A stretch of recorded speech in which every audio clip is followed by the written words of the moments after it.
fuck, yo? What the fuck?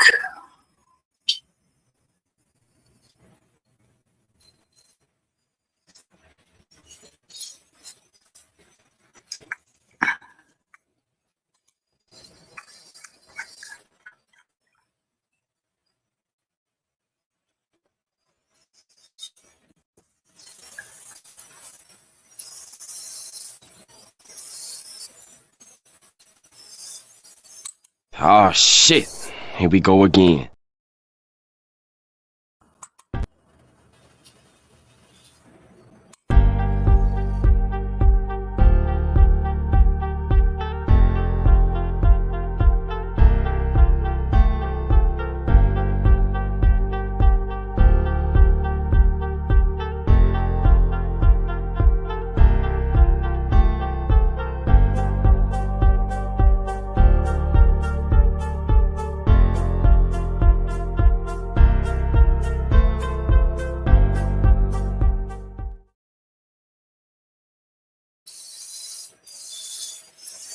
I don't like that one. It's a little weak.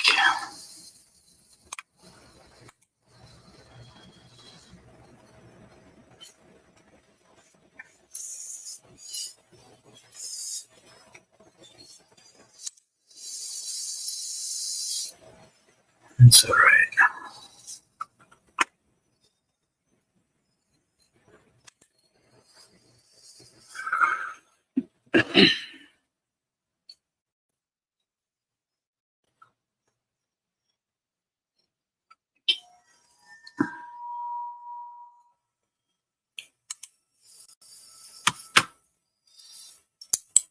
This off separate.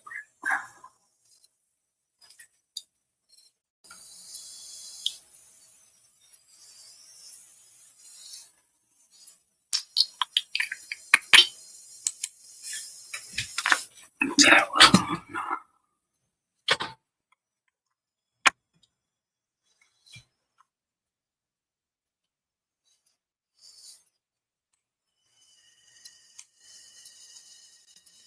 Shit, go away.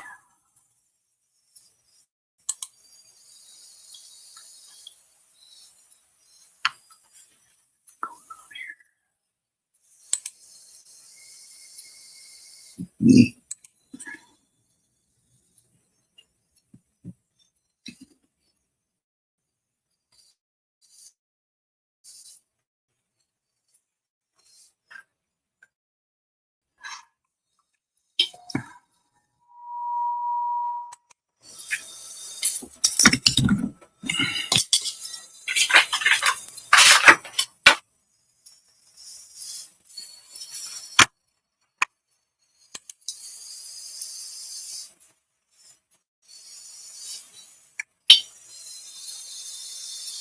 What's going on?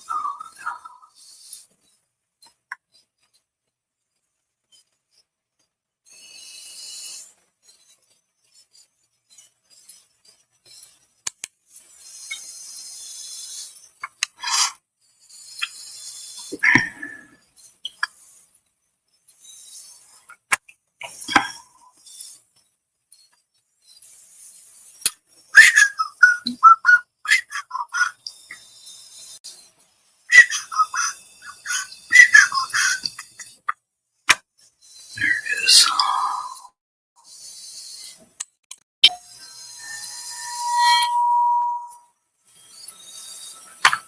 Go.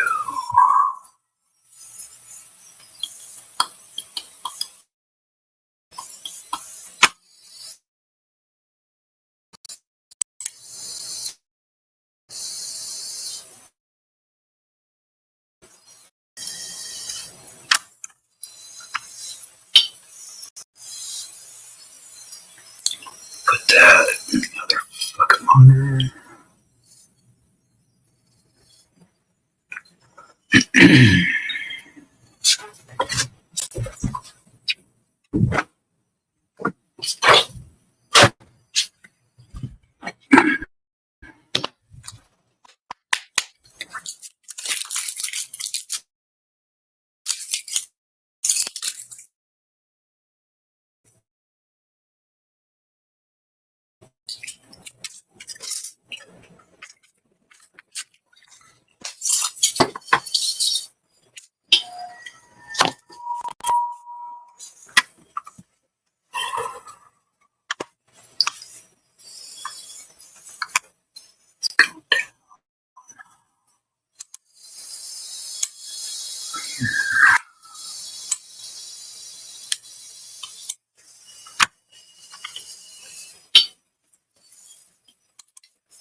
Yeah, it's kind of working.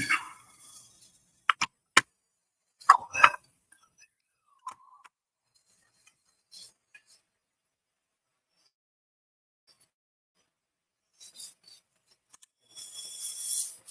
We'll restream into that.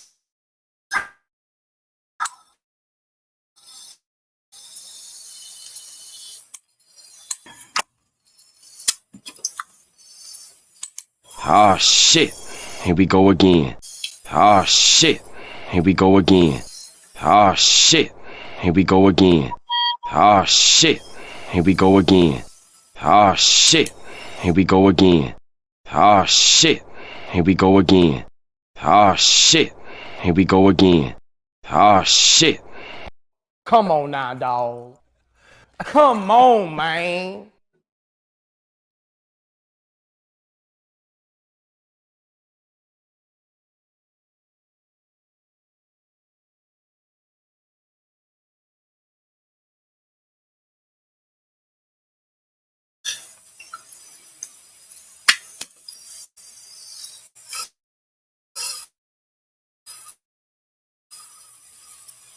Oh my God, who the hell cares?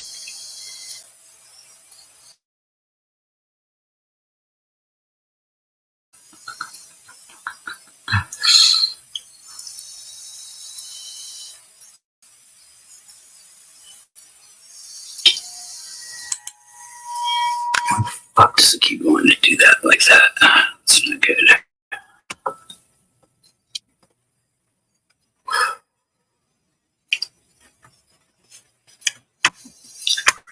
Who the fuck?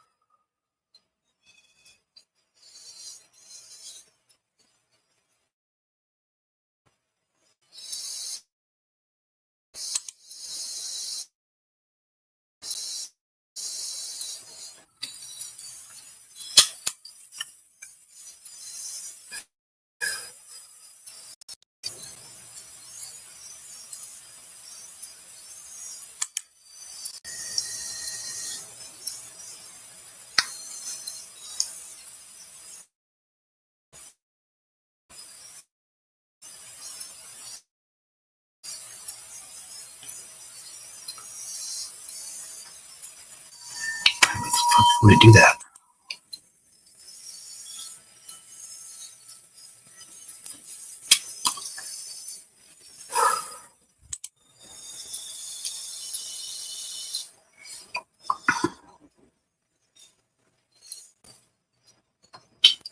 Well, it's connected just fine, it says. What the fuck?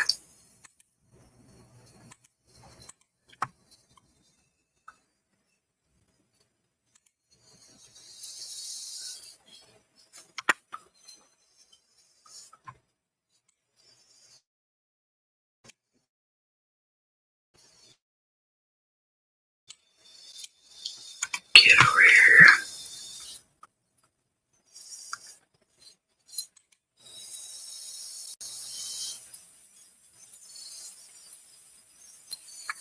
What the fuck?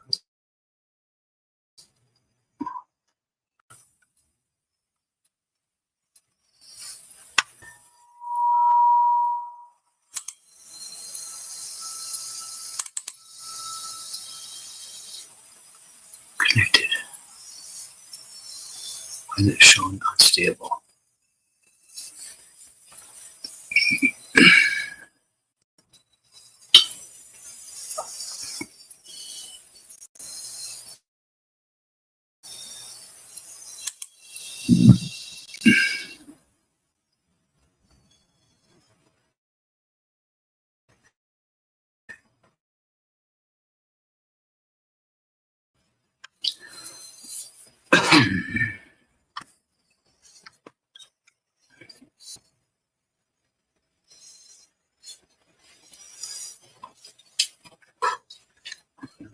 screen.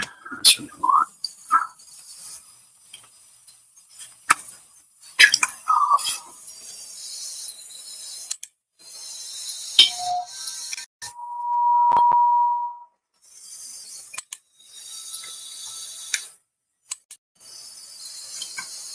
Turn on. Sharing, yes.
Yep.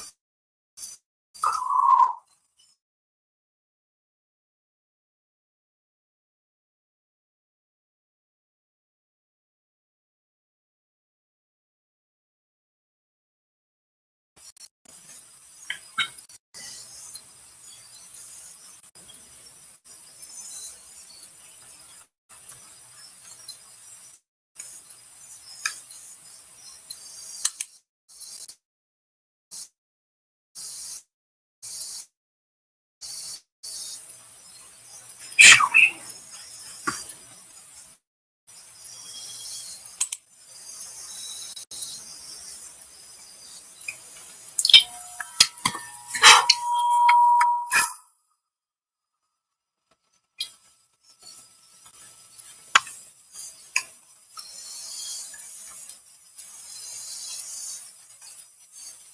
There we go.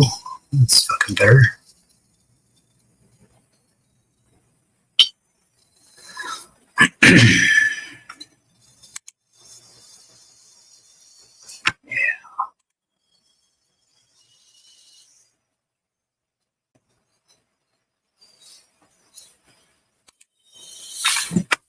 Settings.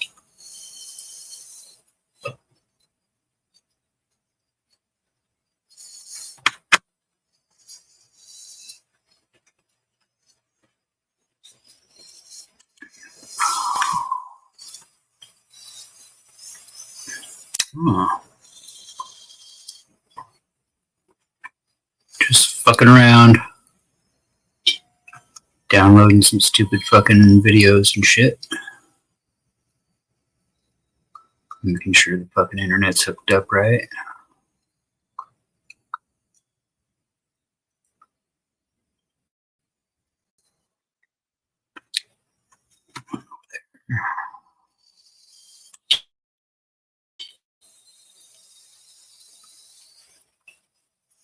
Displays.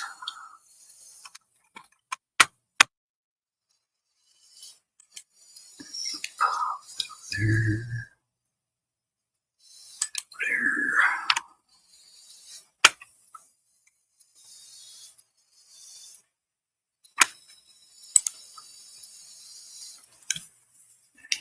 Here.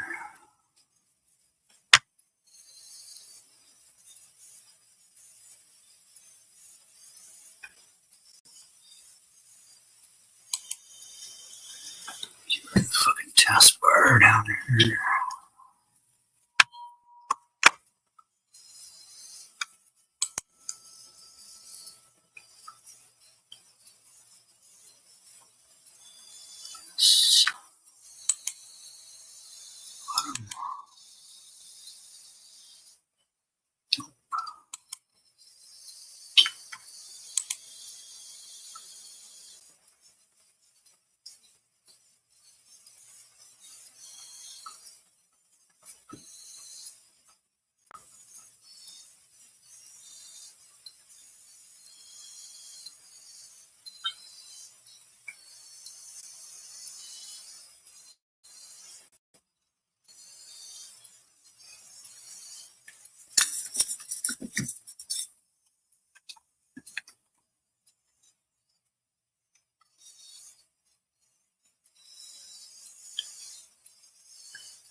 Morning, you beautiful bitch.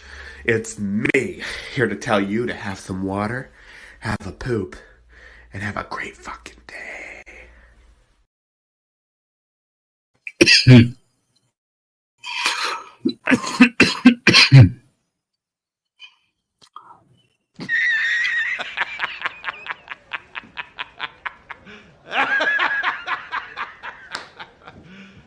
You serious?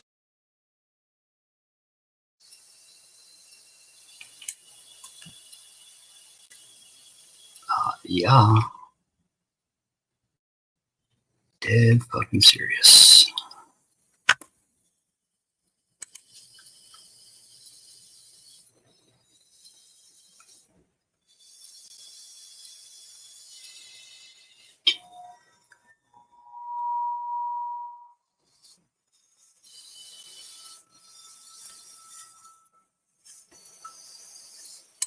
Good morning. Here's your daily reminder that people suck and you're gonna get pissed off today.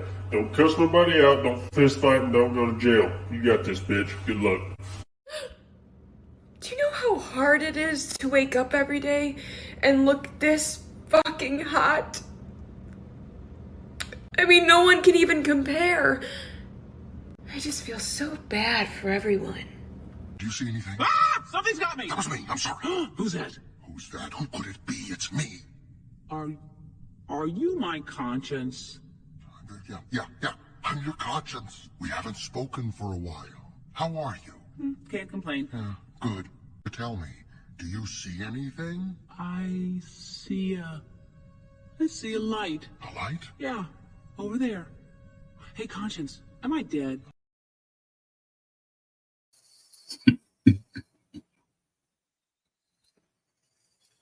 Can only wish.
Pretty good. Fuck.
You're still half.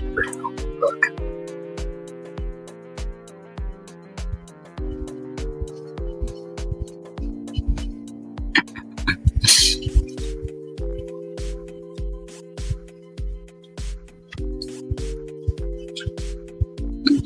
Should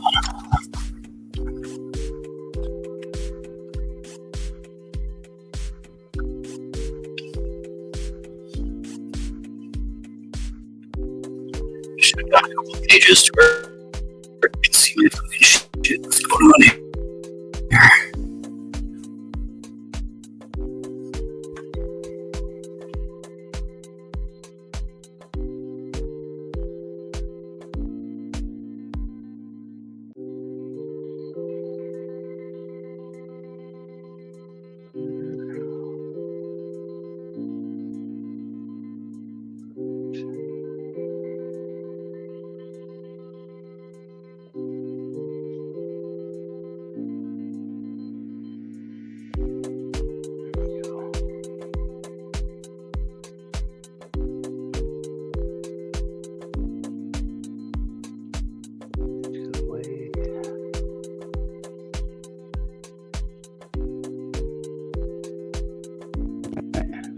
Give you the official intro. Emotional, damn it!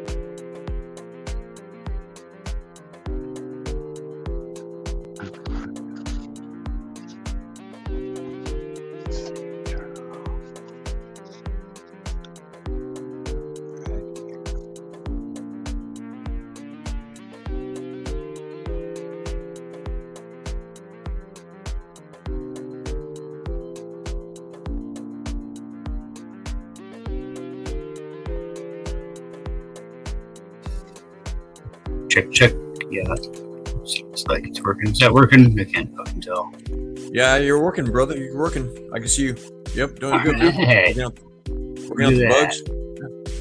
Yeah, It's Chris, just man. get It's shit Chris. down. Yeah, Getting stuff my like this phone, plugged Beautiful in. bitch. It's me here to tell you to have some water, have a poop, and have a great fucking day. Yeah, you know, fat Cynthia. Oh, I mean, I didn't say that. Never mind. Oh, fucking flow state, you know? Two-Face, you mean? Oh, I didn't say that. Oh, you know. The grifter. Isn't Yeah, everybody? that too. That Isn't too, everybody? that too. You know, fuck. Mitchell. Just last. Oh, I didn't say that. Oops. I guess we'll know.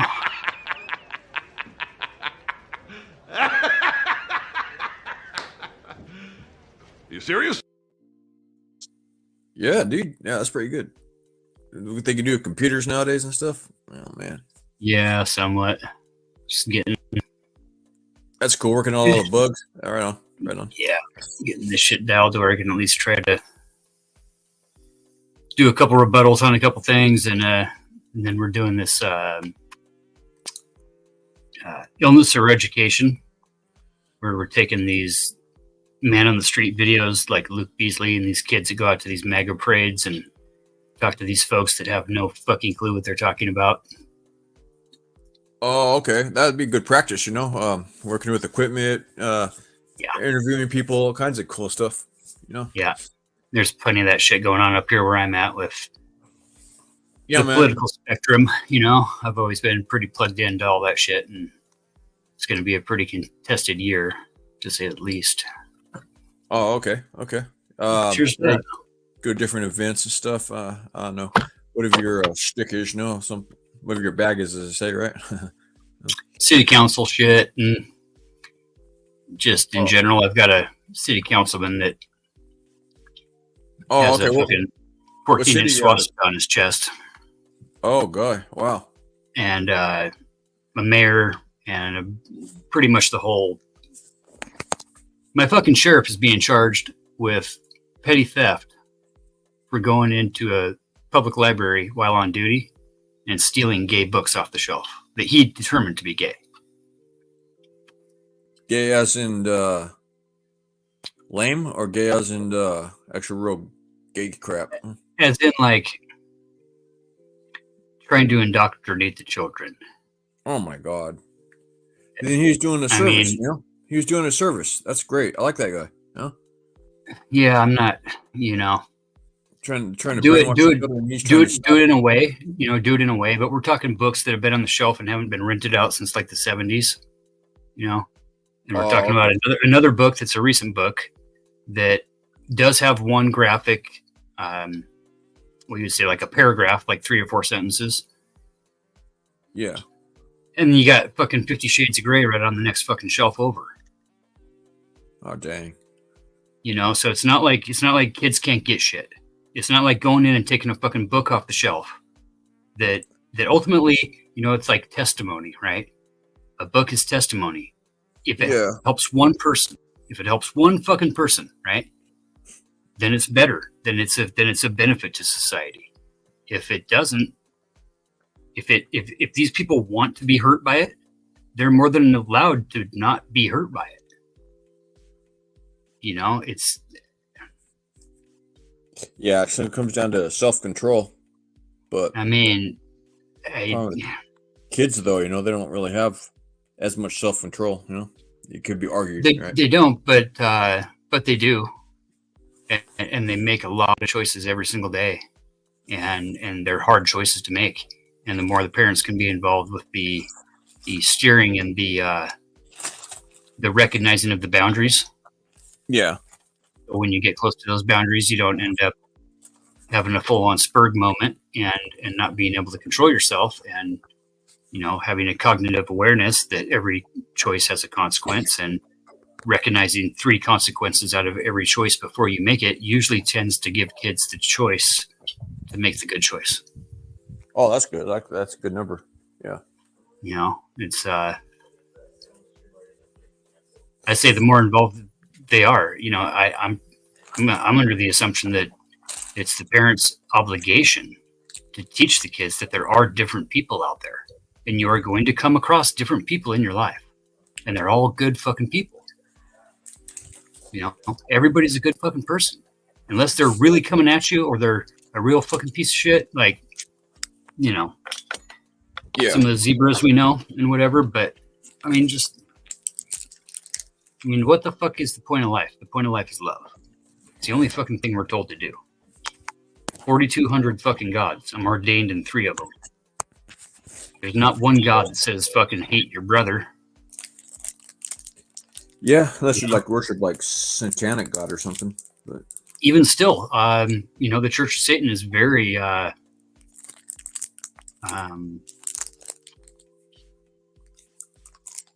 very open-minded, I would say, when it comes to that issue, because really the Church of Satan is all about love, 100%. Do what thou wilt shall be the whole of the law. And the Satanic Temple is different. You know, there's the 2 are definitely on either sides of that spectrum, but they're a fun study, if anything else, you know. Yeah. Just, you know, gotta know your opponent. But hey man, you're doing pretty good with messing around with this technology. I would suggest just relaxing, learn as you go. Don't worry about it, huh? Yeah. No, for sure. Just figured I'd get a few of these banners and shit like this. We're doing some topics over there at Mel's coming up, Mel and Pandora's, that ladies' night, talking about stuff like SA, sexual assault, and domestic battery, stuff that's you know, pretty heavy topics, and you know, people telling real life stories and stuff like that. So getting some of these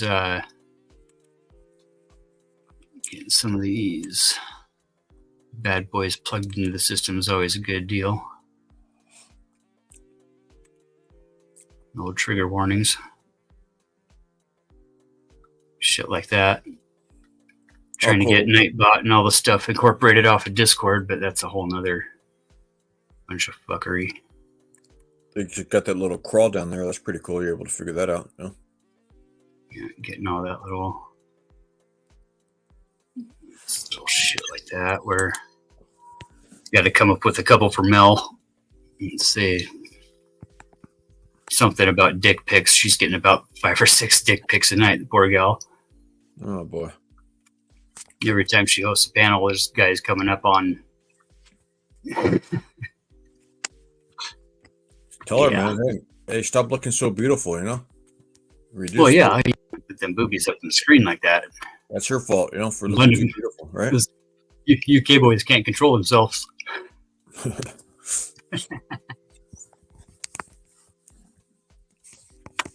And then we got this, that other one I'm doing with my buddy, the Angry Ginger.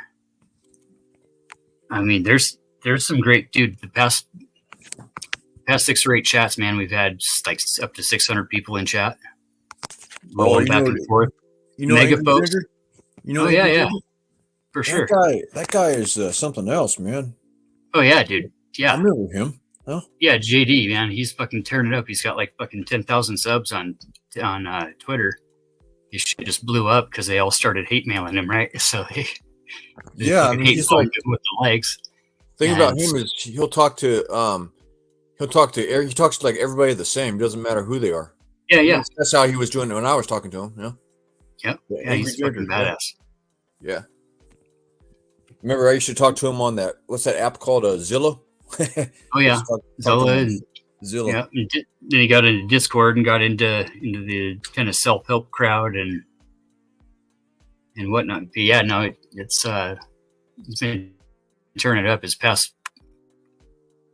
doing maybe 2 or 3 a week, and fucking just, I mean, the chat's moving. We got 90% mega dudes in there, just completely fucking spurging out.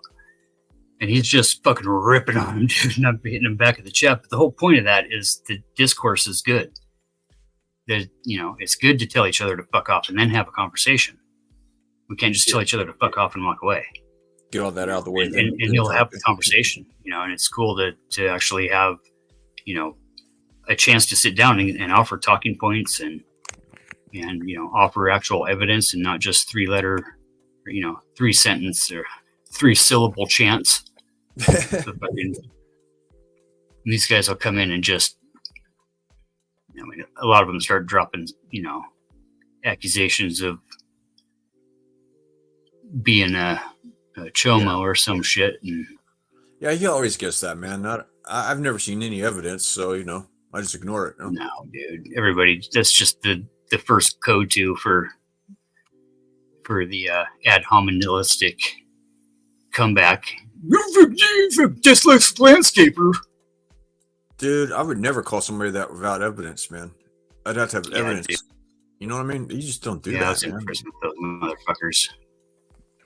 Jeez. Yeah, you don't ever go there. And that's like the first go-to anymore. It used to be where you're a retard. No, now it's straight up, you're just a fucking chomo. Well, I don't know. Wow. Yeah, anybody who says that and don't have any evidence it gets discredited with me automatically. Yeah, 100%. And that's the thing with debate and argument is you start using ad homs and you start the first one to call his opponent evil loses the fucking debate. No, okay. Yeah. It's not. If we're going to debate, It's going to be genuine. There's going to be a genuine sentiment and resolve. Yeah, stick to the subject. Yeah. Right. Yeah. It's not about personal and all this blood sport debating and these assholes just I grew up in a town full of Nazis. Straight up. So straight up. I had well over 200 Nazis every summer living here full time. And around 2000 come in for the national convention up in the town right north of me. And they'd have their parade downtown and whatnot. And long story short, we kicked them out of here in 2001, 2002. And they never really left. But now we got this militia and all these fucking backwoods jackasses up here that have no clue they've never seen culture. They don't even know what the world is. Have been brain fed some fucking mystery bullshit of fascism and are basically ready to start killing their fellow Americans because I don't fucking know why. And they don't even know why. They're just going on with what someone else said, huh? I mean, it's fascist tactics 101. Divide and conquer. Split a wedge. Look at any country and figure it like a log. It's been cut into firewood. And you got a bunch of rounds. And you go into there and you start splintering all those rounds. And then you splinter them and splinter them and splinter them. And you're taking shit down to You know, we got groups Sawdust, of 20 people, all these groups of 20 people talking online together. What happened to the groups of 200, 400, 6,000 fucking people talking every night together? Like, you know, and you got all these factions and everybody's just so fucking on edge about the other people. Oh my God, the other people. It's shit I used to hear preached at the fucking Nazi church up here. You know, so I'm kind of coming into this like I want to explore some vocabulary words with some people. Yeah, people using some words they don't even know what the fuck these words mean. Looking like the origins of words, you know, that if you really want to know. Right? Yep. Running around calling each other fascist Nazis. Like, I'll show you a fascist Nazi. They're right out my back door. They do know that Nazis are socialist, right? Like, right underneath communist. They do know that, right? I guess they probably don't. You know, I don't know. Basically, I think the way everything's being used right now is just as an authoritarian style. Is kind of how they're throwing these words around. That, you know, you're just trying to be a fucking dick. You're just trying to be a fucking, you know, like. And that's what Nazis are. National socialist, you know, they're like basically communist, you know. That's what. And you know, the part about that is the nationalist part.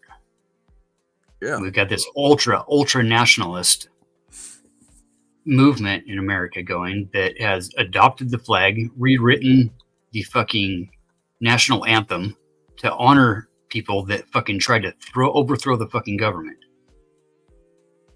We've got a fucking putting his fucking political shit into Bibles and selling it to his fucking people. I mean, I can't even begin to tell you how much I fucking despise Donald Trump. But here's the thing, you know, I'm a fucking Eagle Scout.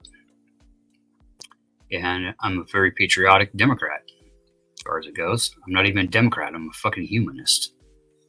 Okay. And I would fucking, you know, I've always voted for the lesser of two evils. That's the fucking nature of the beast. First 3 times I could even vote, I fucking wrote in for Ross Perot. Yeah. And I can't see a guy that's never once in his life ever admitted fault, admitted being wrong, admitted to anything other than being fucking perfect, continuing to pull the fucking wool over these people's eyes with his hypno fucking programming and the way he talks and everything. The guy is he's not a fucking genius, but he knows what he's doing. He's got a third of the fucking country brainwashed into thinking that he's God. It's interesting you're able to spot that in people, you know? I heard it preached up here, you know? It's kind of a different perspective I'm trying to bring in because, you know, there's not a lot of that perspective, and I got it straight from the skinhead church. Well, hey man, you can learn some stuff from skinheads too, and black power people, whatever, black races too. You know? Yeah, sure. That's what they were really big on, was tactics, and how to, you know, insert themselves into, you know, public office and change things from the inside, like the guys we got doing in my town again now. And you know, just the whole keep everybody on edge, keep everybody guessing, keep everybody looking at each other, and then they're not looking at us. You know, what has the government really gotten done for us in the past fucking 40 years? Basically not much, other than when the Democrats were in office. To put us deeper in debt and take away more the numbers don't fucking lie. So like, take away more of our rights, put us deeper into debt. That's what I see. Well, somewhat, but you know, that's only the Republican Party that's put us in debt. And when it comes down to it, it's really the only Republican Party that's taking away rights and fighting to take away rights instead of give more rights. And yeah, taking away the rights to own guns is a totally different situation than, you know, that's a physical fucking object that in reality makes no difference at all. Not one fucking legislator, not anybody has said anything about taking guns away in any way that would be possible to put on paper. Yeah, it's a great fucking concept, but it's not one to get all upset about. Nobody's coming for anybody's guns, especially fucking mine. I sure as hell ain't giving mine up until everybody else gives theirs up, and nobody else is going to give theirs up. So that's just the fucking way it is. Yeah. Especially up here where we got guys that got thousands and thousands and thousands of fucking guns. House is fucking, you know, like. Feel more safe when more people have guns, you know? I don't, though. Not right now. Not with the way this shit's going. Huh. Why I look at it is... these guys are fucking froggy, man. I'm telling you, the guys up here in North Idaho are straight getting weird. They've been weird for a long time, but they're seriously ready to fucking jump. And it's fucking scary because this is a purple town. This is a purple state. This is a purple area. This is a purple fucking country. This red and blue bullshit is fucking... I don't like the fucking Democrat Party anymore than I like the fucking Republican Party at all. Okay. But I will pick the lesser of two evils. You know, I definitely will. And I will stand up for the rights of fucking people that want to get married. I'm a fucking minister, and I choose to only marry gay couples. Well, if you know, okay, I don't know what your beliefs are, but you know, Christian, you know, I believe that Christ walked the earth, but you know, I believe in the Dalai Lama, and I believe in Buddha and all the other gods that, you know, 4,200 gods today are going to be worshipped. Okay. So, like, you know, I believe in the choice, right? I'm a diehard flying spaghetti monster guy, straight up. The flying spaghetti monster boiled for the sins of all religions, and welcomes all and everybody, however they want to be. So, like, coexist. Do you believe in that? Like the coexist idea? Some of that, but it's more so of a, you know, we don't have to like force ourselves to, but there's a, you know, that's part of the concept of just live and let live. Right. You know, and there's no, there's no PBS, there's no fucking history, there's no TV shows. Now, you and I were in a real fucking cool spot. Okay, we're in the spot in humanity's turn of evolution where we went from writing letters to typing stuff into the air on a beeper, right? We learned how to talk on beeper code, right? Upside down letters, and 420 meant hurry up. Like, right? So, you know, and now we've like our fucking time is that fucking 90-degree turn, and that's all about how we fucking handle it, you know. And like the amount of information the kids are not getting about how America came to be. Oh, I know. It's if there was nothing else on, right? We always had PBS, we always had BBC, we always had Nova, we always had some weird shit that was on some random fucking channel. Kids don't have that randomness anymore. There's no history being. There's no real history being taught. What's being taught in schools is a fucking cookie cutter bunch of bullshit. The school system that we're living under right now was designed in the 1930s to produce high efficient workers that knew how to get to work at a certain time in the morning and get off in the afternoon and make a routine out of their life. That's all it was designed for. And it wasn't designed to teach shit. Yeah, and now we're living in this digital age with this analog system that was never right to begin with, and there's no way to fix it. And now we're building all these schools that are literally fucking prisons. When you look at the architecture, they're 100% fucking, because they have to be civic centers, and they have to be fallout shelters, and they have to be all these other things, you know. So I don't know, but I know that fucking love always wins. Humanity wouldn't be here if it wasn't for love. There can be just, you know, 49% fucking hate. There's going to have to be, but love will always fucking conquer. And what do you think of we're down having a fucking picnic in the parade, and we got 30 fucking dudes in the back of a fucking U-Haul showed up a couple years ago up here. And, you know, that shit's not cool. That's what I'll say to that. Fucking guys are pussies.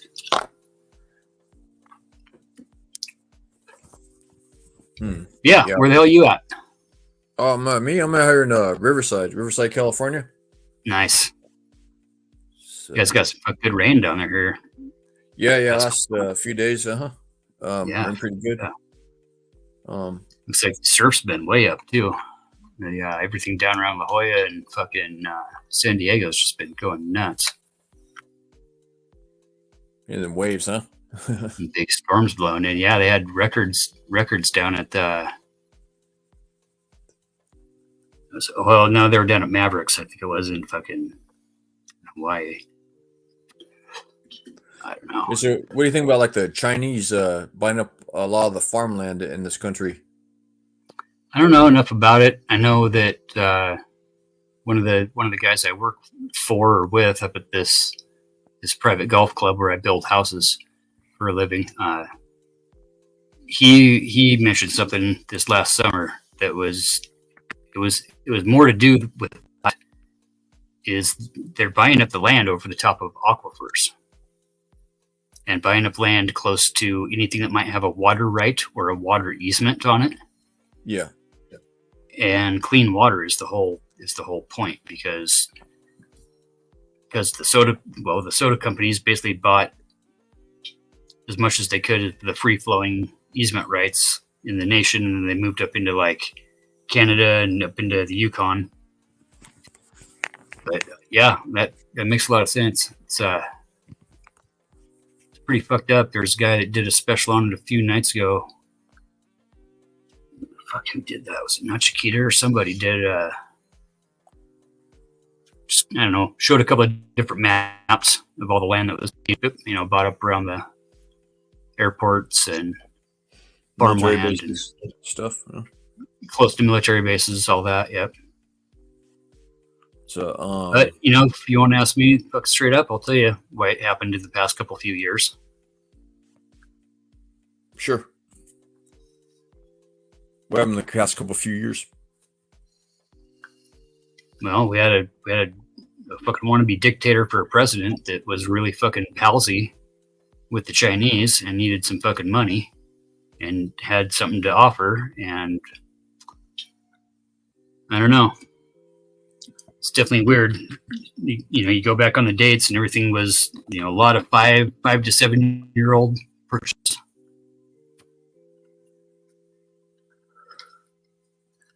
I don't know. I don't like conspiracy shit, but that's definitely one that's going to be looked into. That's something I'm going to definitely have to look into now. Fucking calling me out live on the air. Look at this guy. That guy. Check him out. I love it. Get one of these right here. Emotional, damn it! That guy. Hey, so, like, what do you think it's possible that the Chinese could buy up farmland and cut us off from farming in our own country? Make everybody go into famine? Nope. No? Okay. Even off of what they bought, it's only like not even 164th of what we could actually do something with. And 2/3 of the land that was bought is shit that hasn't been farmed, has never been worked. It's raw land. So it's not like a working, you go and do some major investment just to get it down to where you could actually farm it. But that, I know, timber is one thing to look at on those maps too that nobody was really talking about. But a lot of the timberland, especially up here, man, it's fucking nuts. We're getting most of our shit out of Canada anymore for cheaper than what we can actually mill it ourselves. I'd say probably 90% of our building materials are coming out of Canada. Yeah, well, why is America so inept? Like what's going on, man? Like we should be running the whole world, not in a bad way, but being great producers, like exporting, I mean, fuck, we were for a while. Yeah. We definitely were for a while, but shit. That's the nature of the beast with capitalism. Right. Free market with monopolies being allowed to exist and fucking corporations being able to buy off politicians. Yeah, you nailed it, I think, yeah. There's only one interest. There's, where's the interest? The interest is in the money. Where's the money? Money's in the corporations, and they're buying off the politicians to keep their vested interest in office and keep nothing done. All right. Fucking, if fucking Ward Cleaver was alive today, from Leave It to Beaver, he'd be making over $87 an hour. Wow. Yeah, I read that like minimum wage is like $22 an hour. Corporations had a cap. During those days, I read like minimum wage is like $22 an hour equivalent. $22 an hour for minimum wage equivalent. Man, I can't even get guys to come work for $40 an hour. And that was like in 2007. I can't get kids for $25 an hour. That was like in 2007. I read that. Yeah. Can you imagine that? Like minimum wage would be like $22 an hour, dude. Like, what the hell happened, man? Damn. Cost of living's fucking doubled. The same house I was building in 2003, 2004, the exact same house. Okay, exact same piece of land in the same development. $99,000. First-time home buyer had a chance to get into those before they started hiking all the subprime mortgages and conglomerating the mortgages. And then everybody was upside down because a bunch of fucking Wall Street cocksuckers wanted to make 8 times their fucking investment. And shit like that is allowed to happen. And it's only allowed to happen when fucking Bush is in office. Yeah, but the thing is, people take the bait too. Yeah, it is, because it starts to work for a while during a Democratic presidency, during a triple house whammo like Clinton had. Yeah. And then fucking everybody gets a little, it's complacency. It's like we were just talking about with the whole fucking world, especially with America. We grow ourselves into this complacent state to now where we can start telling ourselves bullshit in our spare time. Choosing to believe things instead of just all knowing that there's an agreed upon truth. All right, I don't know. I mean, we used to all be able to agree upon things. Now you can't even get anybody to agree upon the color of the fucking sky. Right? Because everybody's a debater now. Everybody's got something to fucking say, Yeah. Using the wrong fucking vocab words. Don't even know what the fuck they're saying. Had a kid. God, I need to pull that out. A couple of weeks ago, they were talking on this panel about fucking Civil War, and it was around Christmas. It was right when that clip came out. Trump made that gaffe about whatever it was about the planes in the Civil War and how he could have negotiated our way out of it and blah, blah, blah. And these kids had this fucking hour and a half nuanced fucking conversation about not even fucking realizing that means that slavery would still exist.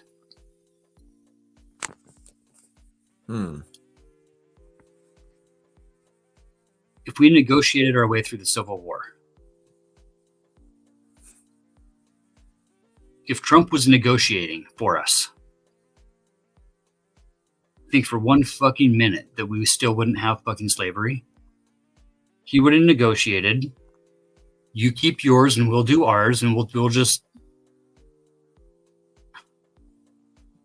all get rich. He's only fucking worried about one thing. The guy's been a shyster his whole life. Guy never has cash. He never tips. It tells you one thing about a fucking billionaire right there. What a freaking wow. Never tips ever. Him and his dad were busted multiple times for fucking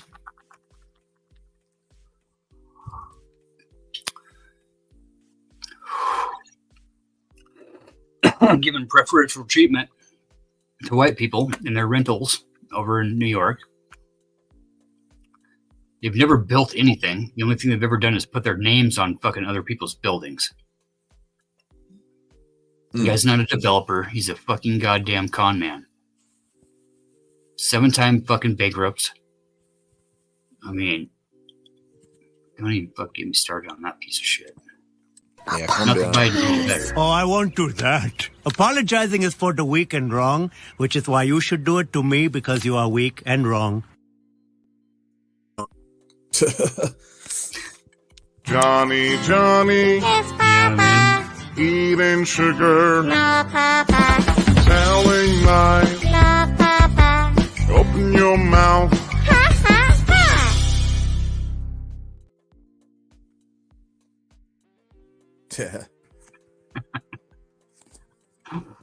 Yeah, that's what you do now.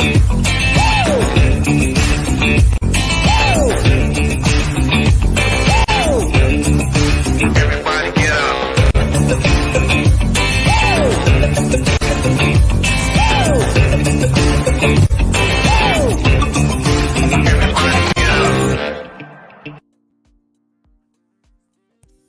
Oh, that was a trip. Yeah. I You do that? invested in this fucking app a few years ago, and these guys are blowing up. I'm just fucking using it to make fucking crazy political videos and shit. Hey, you know, what's Gorilla Gyms and what's the other guy, Cotflix? They mess around with like AI. You might want to look into that, dude. Might be able to figure that out. Do some. Yeah. No, that's pretty much what all this stuff is. Oh wow. The Reverend Uncle FattAss. Happy Monday, all you sexy mother.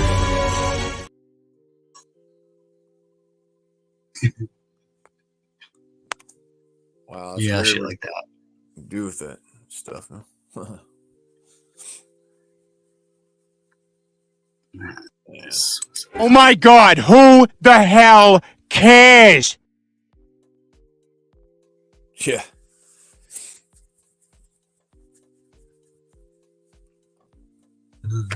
Good publicity. Come on now, dog. Come on, man. 70s flow state. Hey, mine.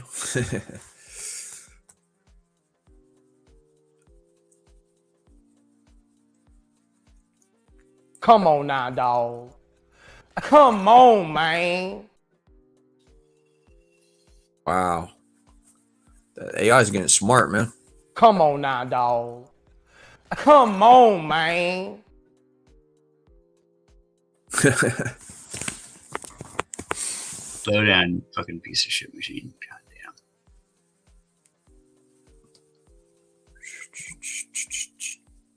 Yep. Fun shit. Got the OBS about halfway built out, and figure I get this one set up real fucking quick and easy that I can.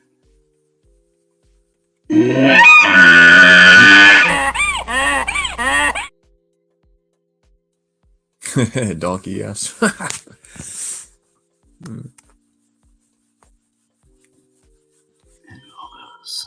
Oh shit, there's a whole nother set of those. Oh shit.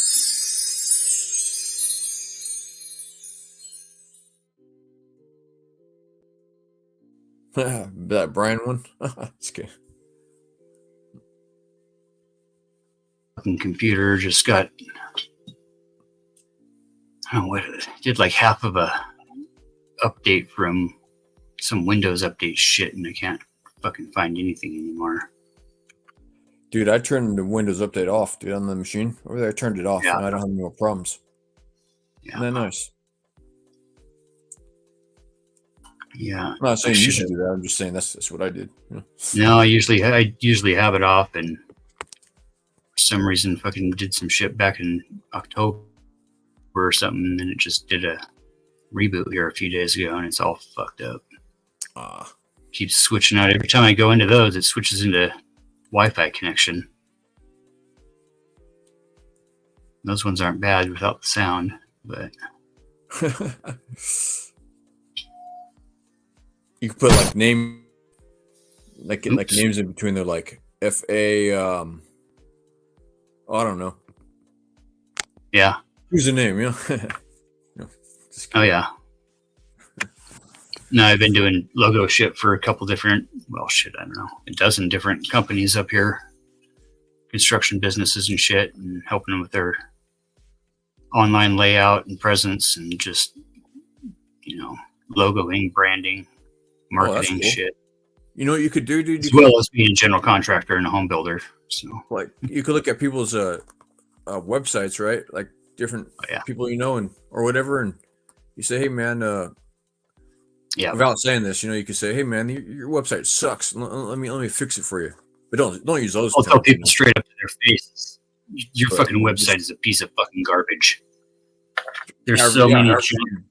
Yeah, exactly. However, simple whatever. Template. Yeah, templates are the shit. Keep it simple that way. Then there you go. Oh, I got still in there. Especially like. Shit.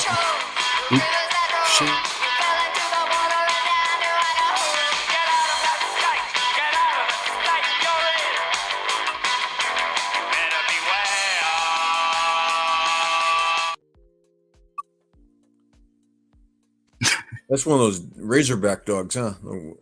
Looks like. She's English Mastiff. Oh, Mastiff. Okay. Yeah, but she does look like a Rhodesian. Rhodesian, yeah, that's it. Yeah, you got it. You know what's up. Yeah, the Ridgebacks are my buddy had a Ridgeback with a Great Dane mix. Oh, it's fucking great. Yeah, it still is. She's a bad bitch. Bad. Had the 120 pounds. Yeah.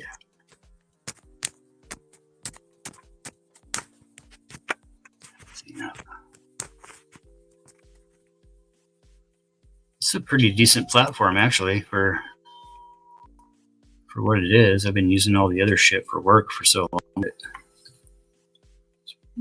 It's pretty similar. Yeah, mess with that AI for work, like doing the websites or whatever, or graphics. Well, like Zoom and Skype, and I don't know, whatever the other fucking platforms like this.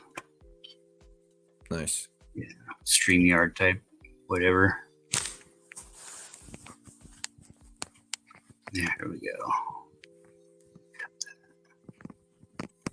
Hey, so I heard that Jack kicked all you guys off from being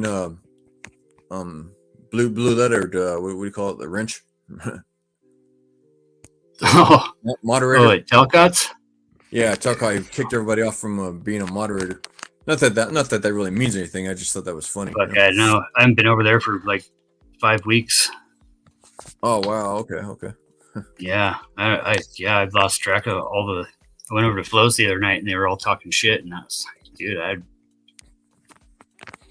I mean, yeah, great guy. I can't say enough good things about the guy. I cannot just, truth is golden. Truth is a fucking little piece of piece of dust of gold inside a big bowl of shit. And Jack is the truth, and the fucking platform is a big bowl of shit. And I don't like coming out of that place every afternoon covered in shit. You know what I mean? Yeah, I got you. It's just a weird, weird vibe. Like everybody's over there just to hate on each other. Yeah.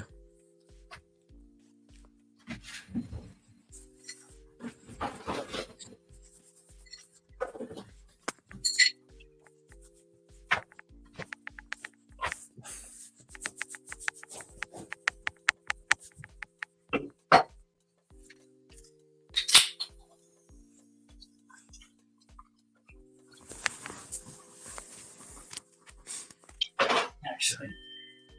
I think last time I was over there was when I went and I fucking eat shit snowboarding that day and got carted down the hill after eating shit off the cliff and was all concussed and shit, and went up there and asked him if he liked getting kicked in the nuts. Oh, that's always fun. Sheesh. Yeah. Something like that. I was highly concussed. I do remember that though. Damn, would you like hit like a rock or something? Well, it's kind of the first snow that we got. We'd been waiting to hit this section of cliffs off the backside of Schweitzer, and fucking kind of blew in. We went out, second run of the day, and it was dust on crust. Fucking landed on ice and just fucking ragdolled. Ooh. You're basically just hitting the top of your head and your board, and did 8.5 into a tree well, and fucking I'm still sore from that one. But I got almost at 130 days, and we got snow coming in tonight, so I'm fucking stoked. Oh, get a little fucking nice. Fresh powder for the end of the season. They closed in 2 weekends, and we're supposed to get snow for the next 2 weeks. There you go, snowboarding or something, skiing, whatever. Yeah, I've been working up at the ski hill in the wintertime for the past few years. Got to get away from the stupid fucking construction world and get paid to give people high fives. Cool. There you go. Someone's got to do it. Yeah, it's been a fucking killer season. We have had shit for snow, but everybody's been in a great fucking mood. There's a very rare place on earth where you can go walk up to any fucking random stranger. What's up, high five, bro? Yeah. No politics, no nonsense, just man to man, What's up, bro? Just stoke. Just straight stoke. Everybody's, even on a shitty day, I'll start just fucking high-fiving everybody, every single fucking person, and by the end of the day, everybody's high-fiving each other, and just, it's fucking raining, and everybody's like, yeah, fucking what's up? Yeah. And then we get big days where we get, big weekends, dude. There's a few of those weekends, man. I was giving out 5,000 high fives a day. Wow. Like, don't even need to smoke no bud for a week. Don't even 5,000 high fives gets you so fucking high. Like, holy shit, fives, man. the amount of fucking stoke, like, just. No, I mean, no, that's release dopamine, believe it or not, Yeah. No, I'd have to watch some fucking Talcott just to bring myself back down to fucking some sort of even playing. We got some dose of reality, huh? No, just kidding. But another couple weeks there, I'm gonna get over. I only live like half an hour, 40 minutes away from Jack. Oh, cool. Okay. Did you ever go to his he's house? in Spokane. I'm in Coeur d'Alene, so yeah, when I'm gonna get together, just to kind of let some springtime shit blow over, and I got 2 more weekends of snowboarding. That's all I give a fuck about, and then it's back to fucking construction. So maybe you should go help him mow his lawn or something. Pull him out of the dumps or something. I don't know what his condition is, but he doesn't sound. I don't know. I don't think he Margo wants to says help. that he needs help with his lawn or something. It's all jacked up. No, I don't know. I would imagine, but it's a managed expectation that I have of myself, not to go wallowing around in other people's shitholes. Mm. And not to fucking eat where they shit, and not to eat where I shit. Right. And that just the simplest amount of involvement it goes so far beyond that. I mean,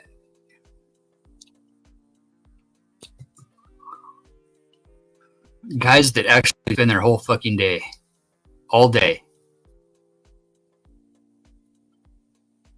thinking about what Jack's doing and how they can fucking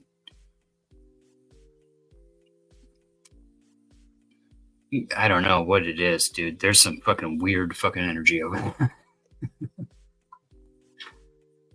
Yeah, I think Jack. I think he needs to get the fuck off the fucking computer. I think he needs to fucking shut this shit down. I think that's what Jack needs to do. That's the only advice I would have for Jack is to fucking push the power button, bro. And fucking walk away. Come back to it a little bit at a later time when you have a different fucking perspective. Give it a week or two, maybe. Whatever it takes, you know, because people get like this in AA and NA and in recovery groups, and especially in like Celebrate Recovery and God-based recovery groups. Yeah, where it becomes a loop, and you have to force yourself into another 6th or 7th step, and fucking, you know, take some humility and go fucking apologize, you know, and quit this fucking cope bullshit. You know, I've been there. I know how it is. I can see the loop in them. I can see the pattern of the 4th and 5th and 6th step coming to a head, and never working past that point, but always figuring out the nuance of the first 5. You know, like, I don't know. I've been in recovery my whole fucking life, so whatever. Well, I mean, hey, you know, we have words that people don't understand. You know, everybody's throwing around deflection, just deflection and projection. It's not projection, Jack. Everything is not projection. It's a rationalization. It's a justification. It's a fucking cop-out. And nobody over there on that panel has said those words for the past fucking year and a half that I've been watching. It's all about, you're just projecting. You're just projecting, Jack. You're just projecting your everybody. You know how that goes. Yeah, we're going to the fucking psychiatry school of Cecil. Cecil, yeah. Right? I mean, this is the guy that we're depending on for our fucking. Who are we talking to? We're like, not one of us is a fucking doctor or a neurosurgeon or a fucking trained fucking counselor. Oh wait, I am. Jack took some classes. He thinks he is. Everybody can read some books on how to be a fucking coach and how to be a life coach. I've had life coach on my business cards for fucking 25 years, dude. It's a way of life, bro. It's a way of fucking extruding confidence. That's what life coaches do, man. They don't fucking sit on a fucking computer in their fucking pajamas. Maybe Jack's just been at it for a little too long. Like you said, maybe just needs to take a little break, you know? Yeah, man. And it's cool, you know? And it's good that he is where he is and doing what he's doing. But, you know, there's no better time than right now to fucking change anything. Spring break, maybe you could say, I don't know if he'll listen to you, but maybe you could suggest that to him at least. Hey, Jack, why don't you take a week for spring break, right? So, you know? Yeah. It'd be good for him, like, you know. Get out in the fucking woods, go fucking build a campfire, cook some food over a fire. You know, this online shit is fucking so addictive. So addictive. It's the worst addiction. Dude, you know this, don't you? You're aware of that, aren't you? About this being an I don't think Jack is. They designed this shit to be this way, right? Dude, I'm aware of it, but it's so hard to break away from it, man. It's so hard. I don't know what the hell, man. These groups are like, you know, it becomes like family, and it's a family dynamic.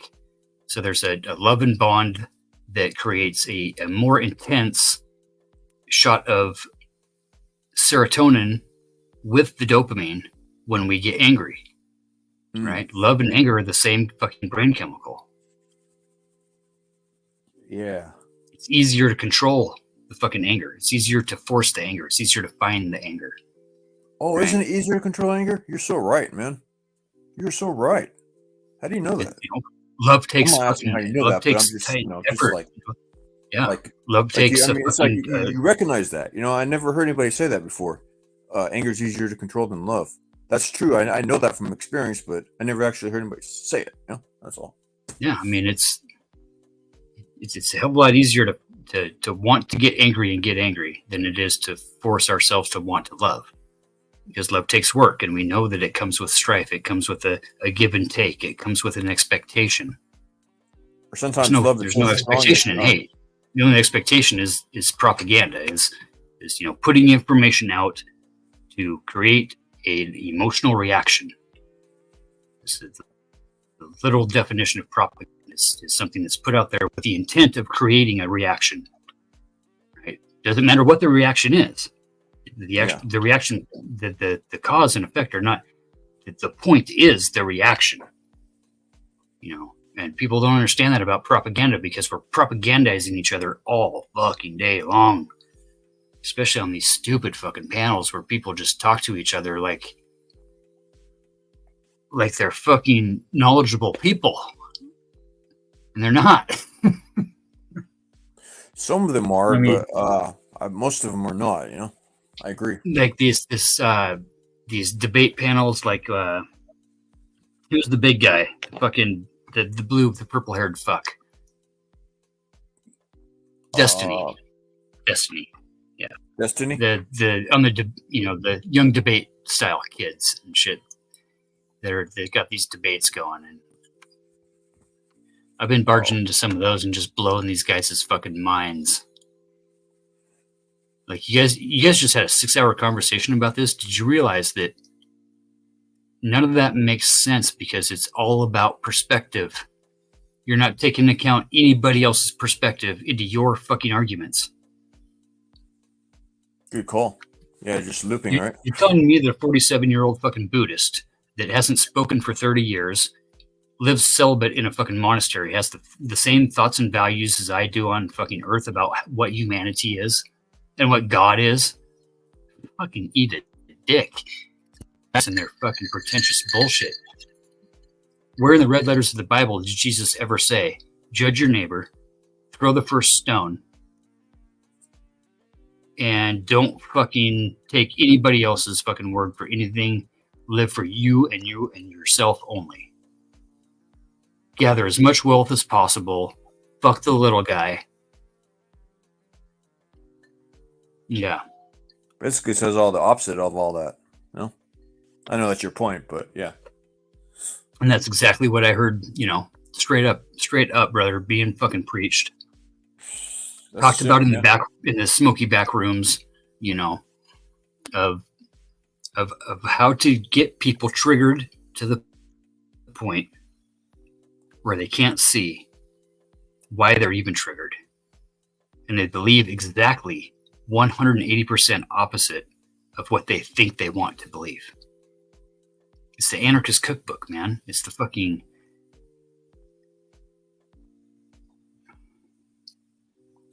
It's fucking Mein Kampf. It's fucking manifested. And these motherfuckers, I'm telling you, are about ready to fucking jump up here. And,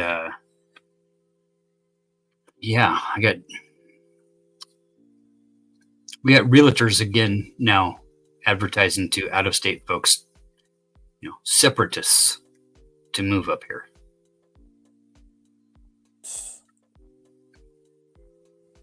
So much for love your neighbor. We don't have enough already. We had 5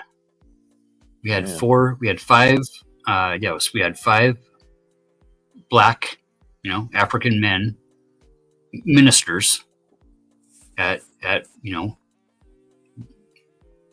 our 40-something fucking churches that we have here in the county. Ran the fuck out of town. And our Catholic fucking priest ran the fuck out of town.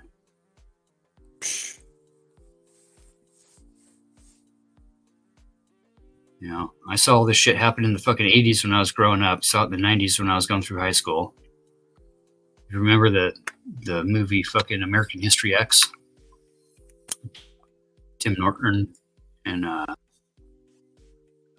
who's that young kid from the Terminator. Great fucking movie. It's basically just about the movie like that, kind of the Nazi movement and the punk rock movement, and the one brother is a hardcore skinhead, and the little brother kind of started getting into the gang and whatever when the older brother went to prison, The older brother comes back out of prison and is like, dude, what the fuck are you doing? You can't be doing this shit. Yeah, and ends up having to,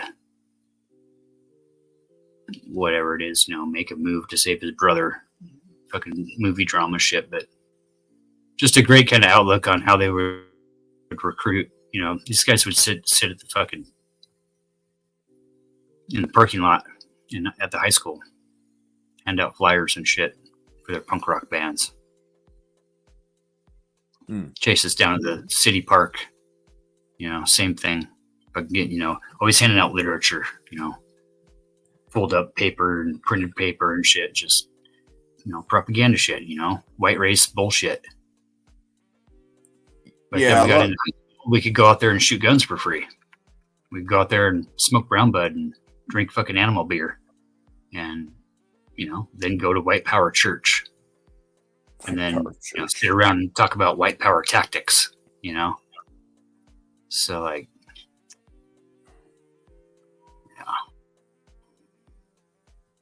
by the time they went and tried to kill my girlfriend's grandma for driving past the road in her fucking Volkswagen, and it backfired when she was coming off the turn that kind of comes off their alley and their fucking their driveway on their 20-acre fucking compound that her fucking Volkswagen backfired. They were getting shot at. Chased her down, beat the fuck out of her, damn near killed her and her son. Gee. ACLU and Southern Poverty Law Center came up here in 2001. Basically bankrupted that branch. Most of those guys are now down in Central Texas. And a bunch of them have moved back up here. We've got a whole nother sect, and then we've got 3 sects of these stupid fucks up here. And they all know who I am, and I know who they are. In my mind, people fail to look at people at the spirit level, right? That's who I believe the man inside is. Real man inside is the spirit. It's not the body. The body is used by the spirit to move around. The spirit moves the body around. In other words, right? That's the real man. Is the spirit inside. Yeah. And I think people should be judged on an individual level. When I say judged, I mean determined whether you're right or wrong. So that's the way I look at it. Yeah, for sure. I don't care what color anybody is. I go by the individual level. Yeah. No. Yeah, I hear that. We were lucky to have any amount of culture up here when I was growing up. We had one black kid in our school, and his name was Juice. Like OJ. Yeah. Juice, I like that. Now we got pretty diverse community, and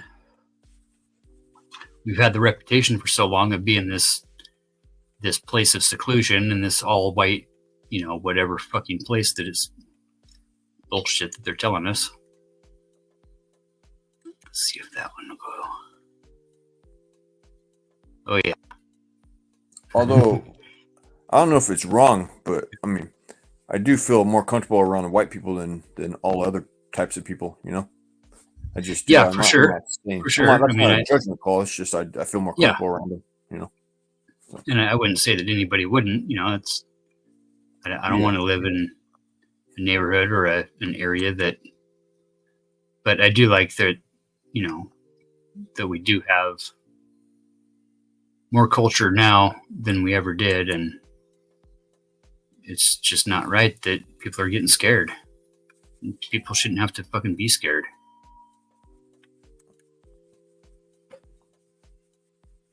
Right. Oh, there we go. Well, that's cool. I like that graphic. Them leaves. These ones got loaded. Yeah.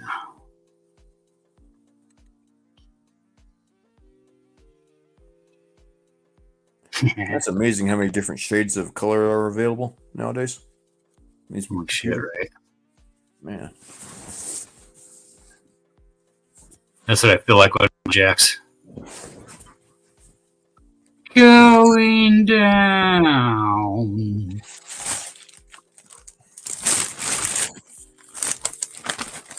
Yeah.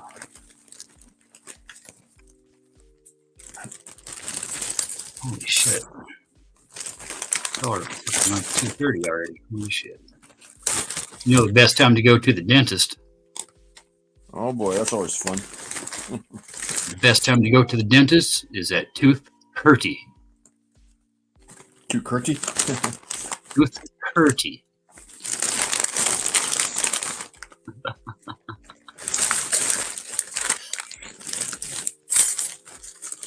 Get that go through. Oh, it's fucking. No, it's the wrong way. You know, I've never understood why people look down on others that have a job that doesn't require a lot of skill. You know, but they think that's like a bad thing or something. You know? No shit. You know what I mean? Like I say, like a guy that answers the door for a rich person or something for a living. You know, nothing wrong with that. You know, but so yeah, that's just an you know. example. You know, everybody's essential when it comes down to it, especially in a consumer society where we're not really. We don't make anything. More engineers. You know, we nuanced ourselves out of raping our own land to build shit for cheap, so we went somewhere else and did it, and that's where we're at. Yeah, I've heard people talk like that before. They say we need to get back to the land. You know. Well, we need to get back to building shit too. You know, we tried to get well, not really, but we at least realized that we're not going to rape our own land to build the shit that we want for cheap. So we moved it offshore, and now we import everything instead of build anything. And yeah, everybody's fucking got short attention spans and can't even look past fucking 10 minutes from now. That's true. Most people are like that. I've noticed. I'm guilty of that too a little bit. Oh yeah, ridiculous. That's why panels are good. Debate panel shit is fucking even better. It's these stupid phones and computers and this internet, man. You know what I mean? That's what keep everybody fucking not looking at what the government's trying to do to you. I'm more of a George Carlinist, actually. That this country was bought and paid for a long time ago. Voting and all this other bullshit and all this shit is just a big veil pulled over our faces to give us the illusion of control. And control is an illusion, so. Yeah, I'm with you on that one. Everybody's scared of each other, and you know, you don't ever have to change anything, and everybody can get rich except for the people that you're not getting rich. How the fuck is it that we got politicians that are worth fucking $100 and $200 million? Yeah. Why does anybody ever question that and demand answers? They don't. They do not. How does that happen? Because they don't get told about it. They get told to look at their neighbors because their neighbors are different than they are. Yeah, that's right. I keep forgetting a lot of people are not like us, you know? Or I'm not saying that as a prideful kind of thing. It's just yeah. They're just Joe Sixpack, you know? They don't know what's going on. Yeah, dude. This both sides for the most part, but everybody's just living in a fucking illusion. Yep.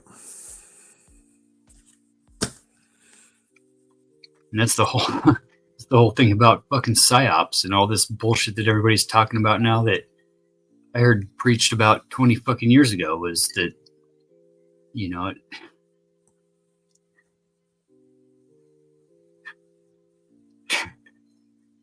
Finally the catching word, up. the word psyop, the fucking Psychological operation. the whole point of it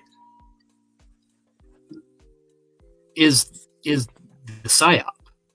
It's not it's like it's propaganda.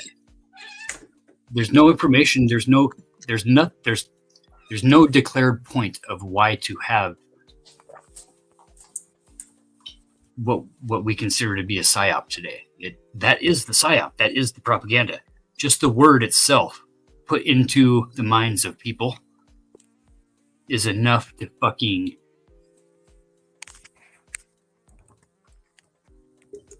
obliterate trust of each other. Yeah, it's like sorry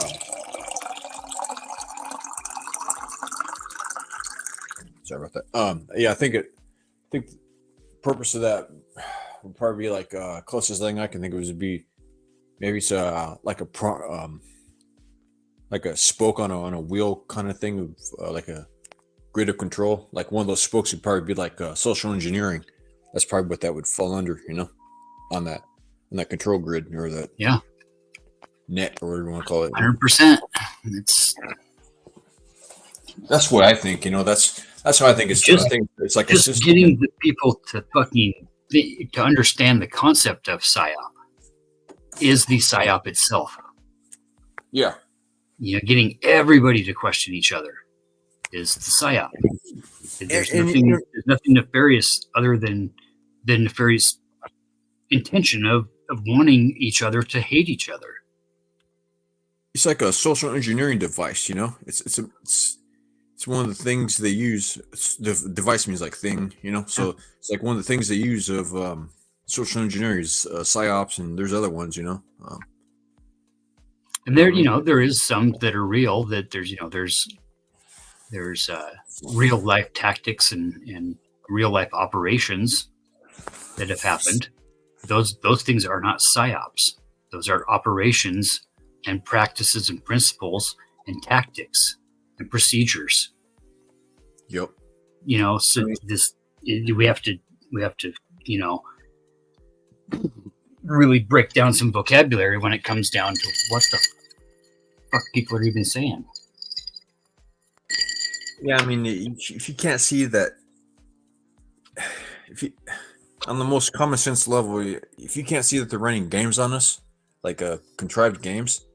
Oh yeah. I'm sorry, you're like out of it, in my opinion. Or no, I don't want to mean that in a bad way or a mean way, but it's just fucking. Dude, I do. Dude. Oh, okay, I do. yeah. I wake the fuck up. I mean, wake up. Yeah. Eat a couple of fucking mushrooms and tell me about it later. You'd be blunt about it. Yeah. Fucking free your mind, bro. Sometimes it takes that, like you're talking about. Fuck yeah, it does. Level of, wake up, bro. Yeah. But we can't give each other constructive criticism anymore. We can't give each other a pull up. I'm not part of that but I know what you're saying, Yeah. Yeah. It's not, it's because either way, constructive criticism is going to be taken as a personal insult. If I'm being like an a-hole or a dummy or foolish, you could tell me, dude. I'd be thankful you did, Yeah. No, yeah. I might get a little pissy about it, but my overall, bros and I, we've always been that way, straight up. That that was just kind of a '90s thing. Maybe was that. Yeah, that's right. Do you remember that? We always used to do that kind of stuff with each other, Yeah. What the fuck, what guy? happened to that, man? I want those good old days back, Accountability. What the fuck you doing? That kind of stuff, If your best friend can't fucking say, "Hey, pard, you're fucking up," you're fucking up there, pard. You should give it a little perspective. Yeah. Imagine me trying to do that with Jack right now. That ain't gonna fucking work. God. Are you just here to criticize me? What is this? Yeah, right. Okay. Yeah, poor guy. I don't know. He's got a great message, he's got a great thing, but I hate to burst his bubble, but there's only one fucking reason that humanity has survived as long as it has. It's not fucking love. Fear is fear of death. Fear of death. It's the only thing that has driven us to fucking anything else is to not die. Fear of the fucking rock that falls off the cliff into a puddle in the caveman days, to fear of a twig snapping when you're camping in the woods alone, or fear of something fucking knocking on your fucking door at 4 a.m. Like, a lot of it was a fear of starving to death. I heard, Yes, absolutely. Fear of starving to death. How's the crop going to be this year? Which is why everything in our subconscious, when we're triggered, is always a fear base. And staying into the recognizing of feelings, especially when let's just say I'm on Jack's panel and somebody comes on and starts calling him a Nazi. Yeah. And I'm like, look, motherfucker, that's kind of a trigger word for me. You know what I mean? That's like one of my trigger words. Okay. So, and then, Jack can't even fucking understand that.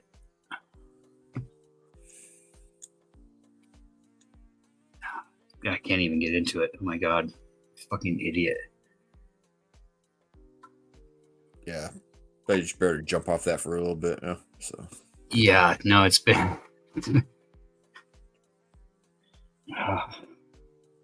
But it's definitely weird going on to like Flo, or somebody else will have a late nighter or something, and going in just like I don't know what, like, if I have to watch every fucking thing that you guys put out just to be able to be a part of a conversation, or are you guys gonna fucking go talk to anybody else in the world? The best thing about these panels, you get to panel hop. You don't have to fucking just go to the same panel every fucking day. Right. And I'm having some great conversations with the black community right now, with like M3 and guy Brian O'Shea. He's been going around the black panel a bit. Yeah, he's got himself a great reputation built up. Yeah. Fucking dork. You know what though? Rant is a fucking. He's a fucking renaissance man. Rant. He's hanging on some panels that I wouldn't even have ever fucking thought about hopping on, and he's fucking right there, dude. Yeah, he's a good fucking dude. I don't believe any fucking thing that he has to say or believes in, but it's a good fucking dude for sure. Good people, I think I've seen that name floating around. Grant. Yeah.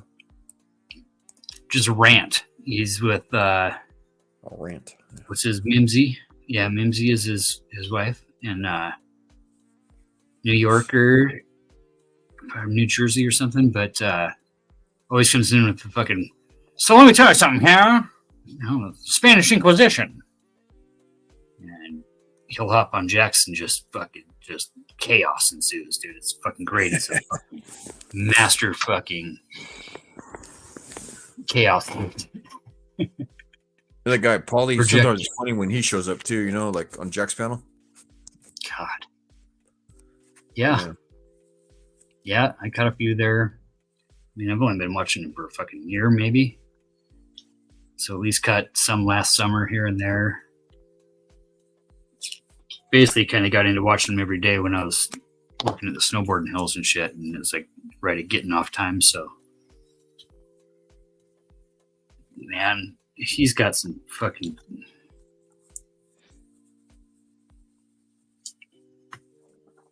I had no idea that guys take his videos every single fucking day and play them on their channels just to talk shit about them. Yeah. And then he'll go onto those panels and sit on those panels and let them talk shit about him. And then what the fuck? I mean, how many times are you going to stand there and let people kick you in the balls? I don't like seeing my friend get kicked in the nuts, so I'm just going to leave this nut kicking game. You guys are weird.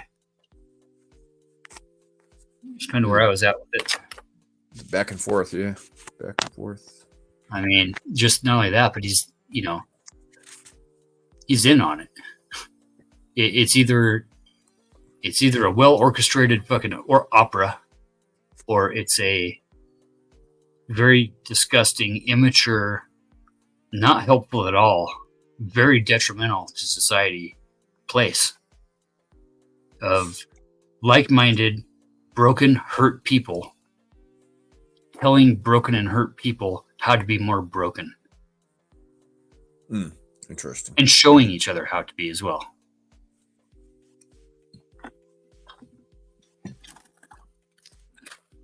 But then that's just the trained psychologist in me. Oh, okay. You see some elements in there. That's interesting. Yeah.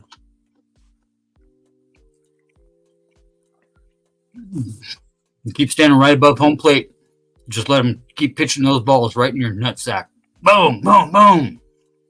Stand up there and take some more. Tell the pitcher why he's wrong. Huh.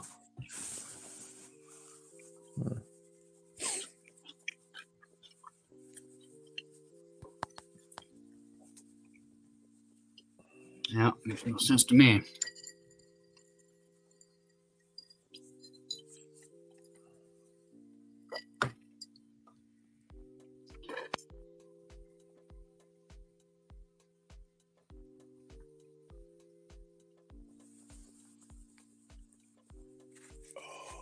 Oh, wow.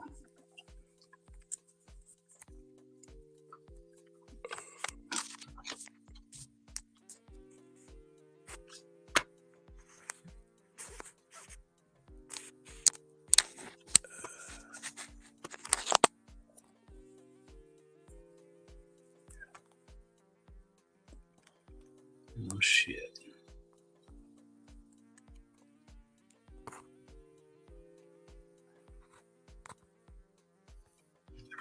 So, do you know anything about like farming technology, growing plants, things like that?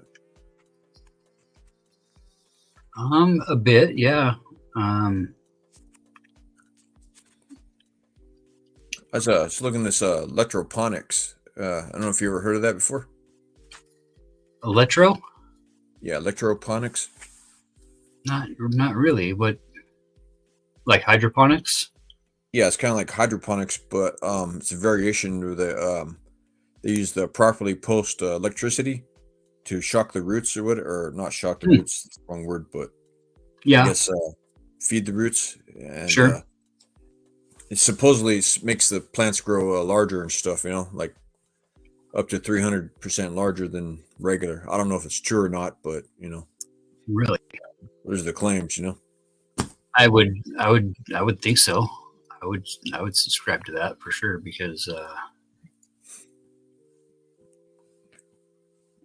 yeah, it makes sense to me because like you're creating a catalyst. Because the nutrients can't get to the root without having some sort of acidic compound in it that would initially shock the root to absorb the nutrient. So the actual shock itself being electric would be a lot more. It'd be a lot more effective. You could do a predictable amount of catalyzing before. Basically, plants in general want to get dry before they get wet again, and that creates the catalyst itself in the root. So when it hits the water, the acid that the root is pushed out towards the edge lets it kind of burn to create the absorption factor. So I'm going to look that up. Interesting.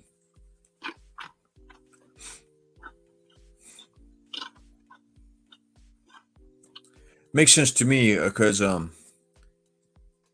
you're like sending off you'd be like simulating the soil, I guess, in a way, if that's possible. Like don't know much about plants, but you know, it makes sense to me if that's how it works, you know, or how it kinds of works, you know. So yeah, it totally makes sense.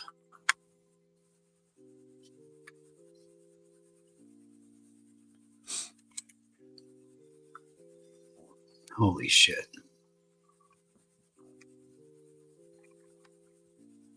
Yeah, this thing went and downloaded 80,000 fucking pictures. Oh my god. Hope they didn't put it on your desktop. No, it's on these extra hard drives. It's probably a good thing it backed everything up from online now.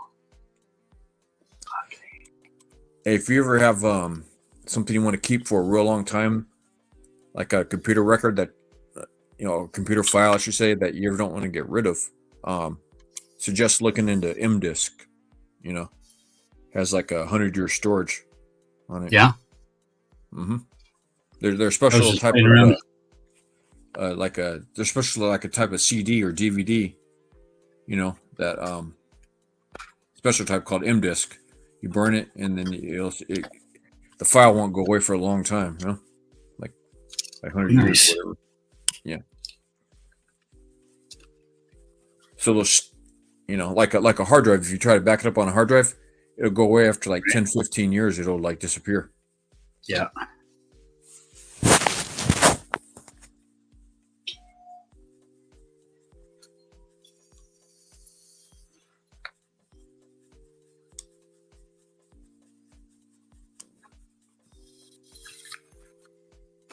And they have special ones that the government's involved in. I figure out what they're called, but it's like the same type of technology, but way more robust. It's like 1,000 years. It'll last, supposedly. Yeah, put it in some crystal or something.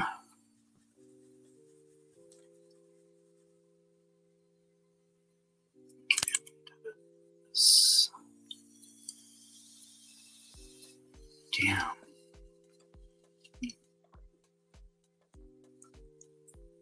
Fucking jumbled everything up.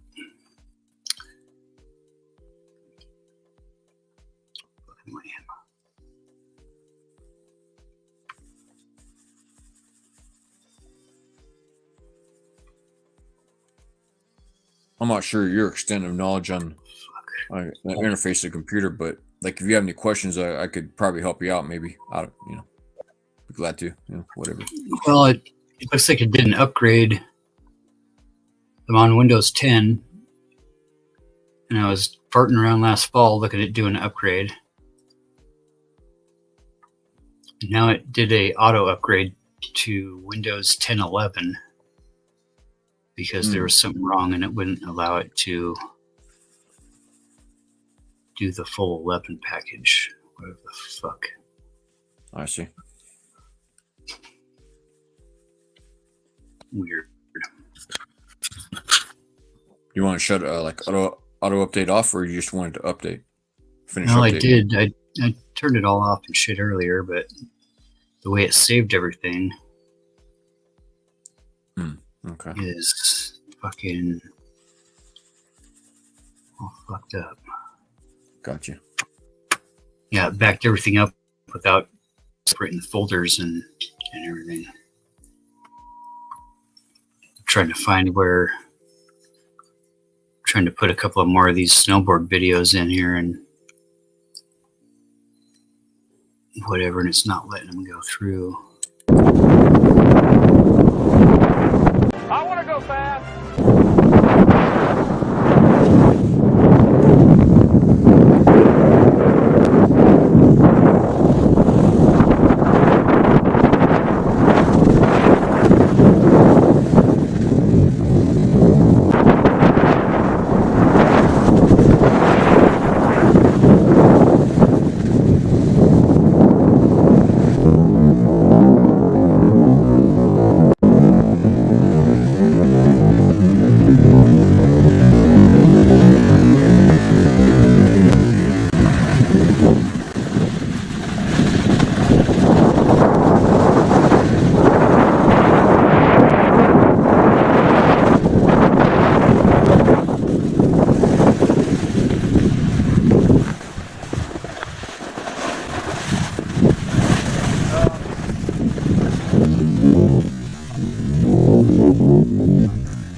Nice.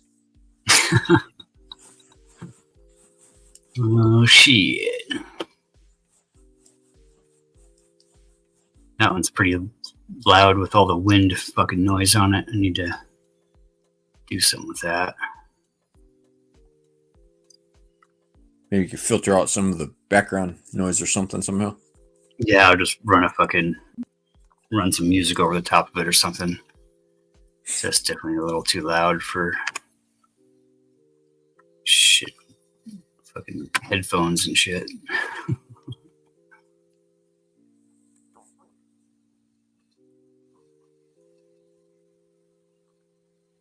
Yeah, dude, this totally reset everything too to where it doesn't show the thumbnail, it just shows the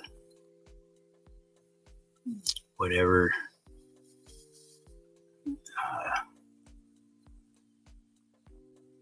Just the file name? Yeah, just the generic fucking thumbnail. It doesn't show the actual picture thumbnail. Fuckers.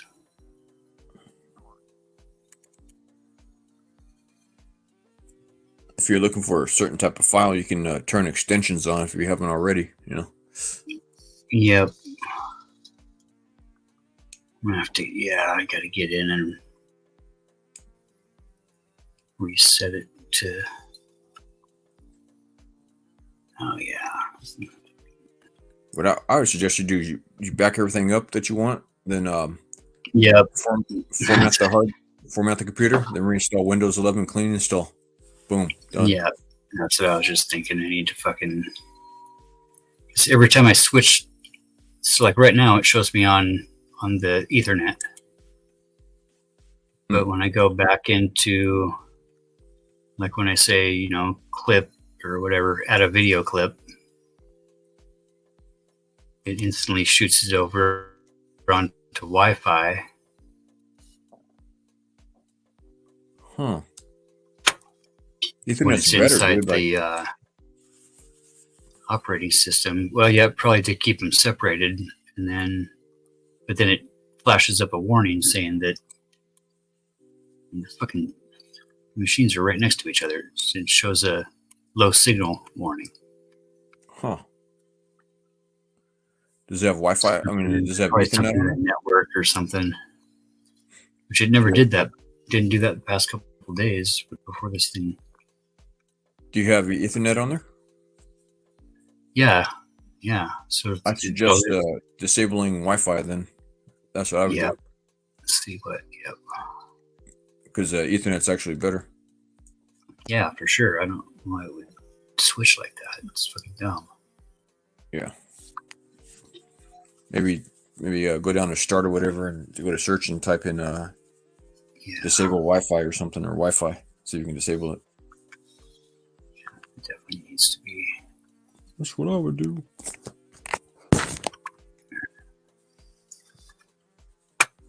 Oh shit. Here.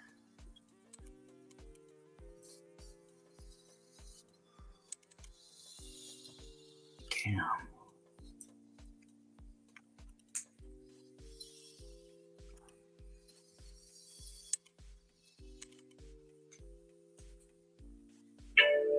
Oh, yeah. All the fucking laptops and everything backed up too. Nice. Of course. Sons of bitches. But yeah, suggest never using a hard drive to back things up on. That's not a good idea. Nope. I got a good Google one, and then the Office 365, all that shit for the business or the businesses. I guess I got. Oh, okay. Fucking 5 or 6. Let me re-say that. I mean, that's not a good long-term solution. Okay, short-term is fine. No, yeah. Not long-term. Yeah. Just for a quick reboot thing type of.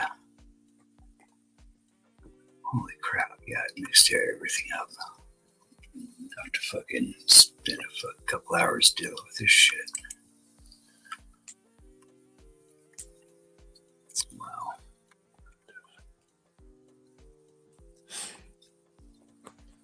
Yeah. Backups are real simple. Like I said before, M disk. You know. Yeah, I was just pulling that up. Nice. Not hard drives, M disk.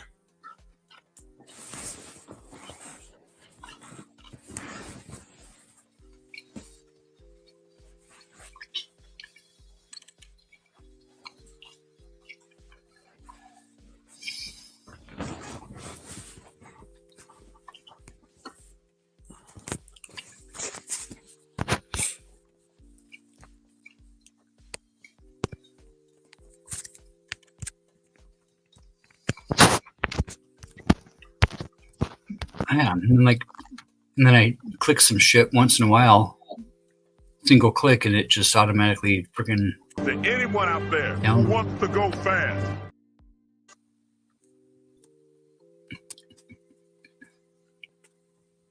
Yeah. Weird.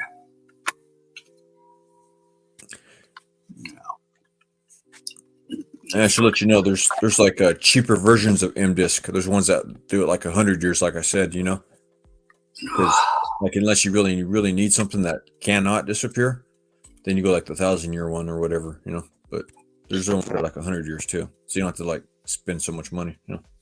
Yeah. So let you know. No, this is pretty cool.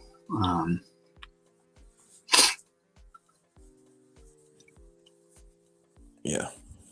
Wow. If you can afford it though, or whatever, you're running up, you know, so, you know.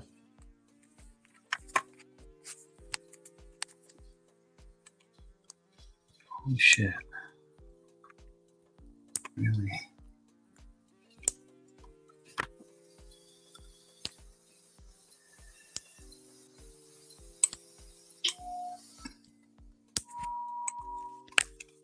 What's that do?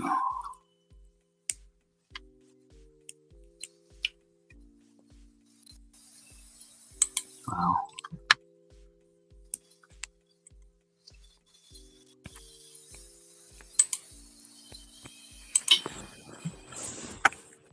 Wow. That's so crazy.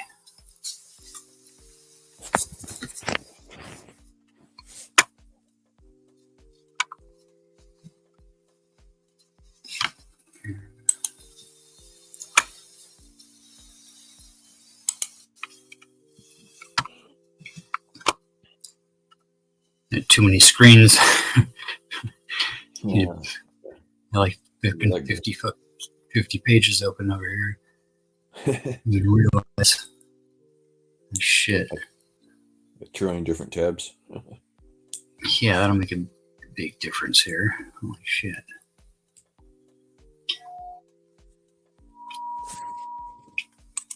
All right.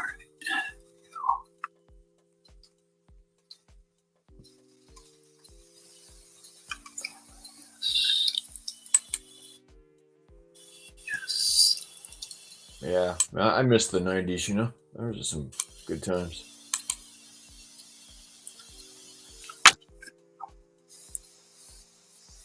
Yeah, man. Cassette tapes and MS-DOS. Yep. Good fucking music.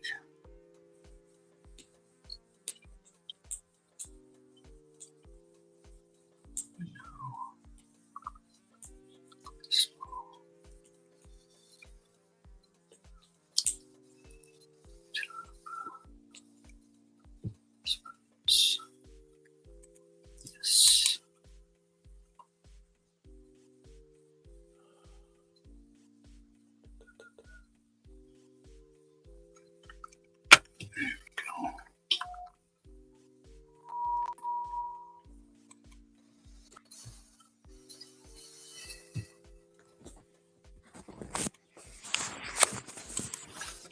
Wow.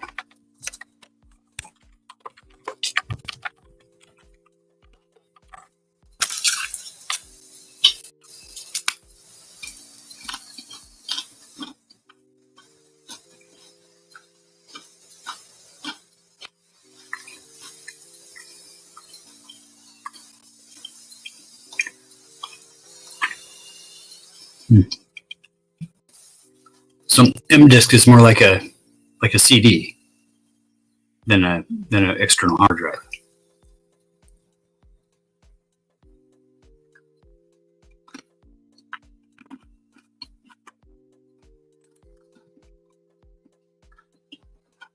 Uh-oh.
Yo.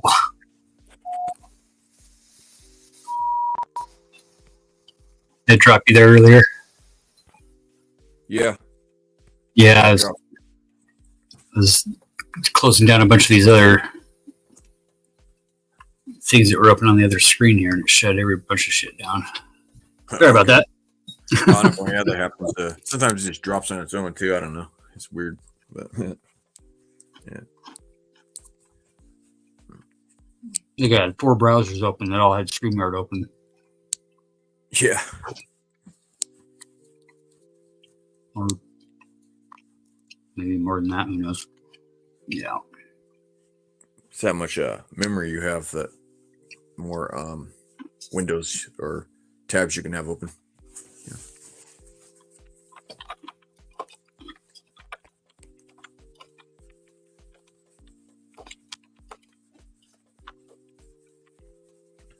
But yeah, like the thing with those M disc, you know, you have to look at, okay, how much is this going to cost to, well, you know this, by bears repeating, how much is it going to cost to store it in the cloud or whatever, then how much is it going to cost to store a version of it on my own, you know, my own storage, whatever.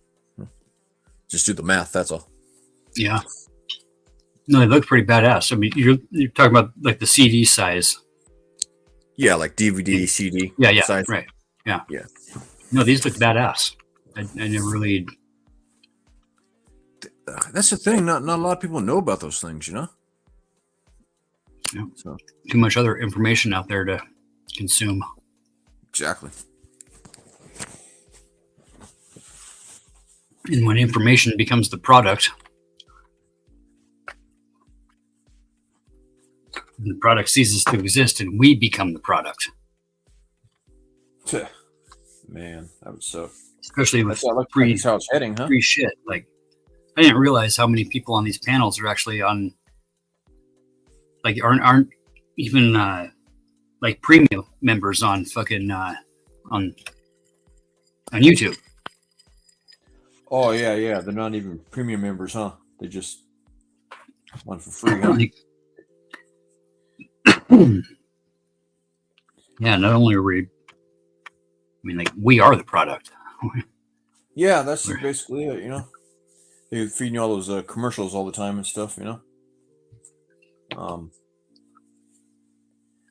And I don't know if it's bad or not, but you can circumvent that, you know, like you just get like Brave browser. If you use like Brave browser, you can circumvent those commercials, and when you're on the laptop or desktop or whatever, you know, it won't show you the commercials anymore.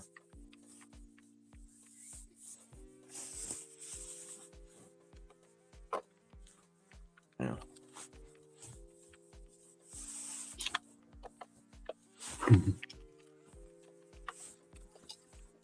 You didn't happen to see that I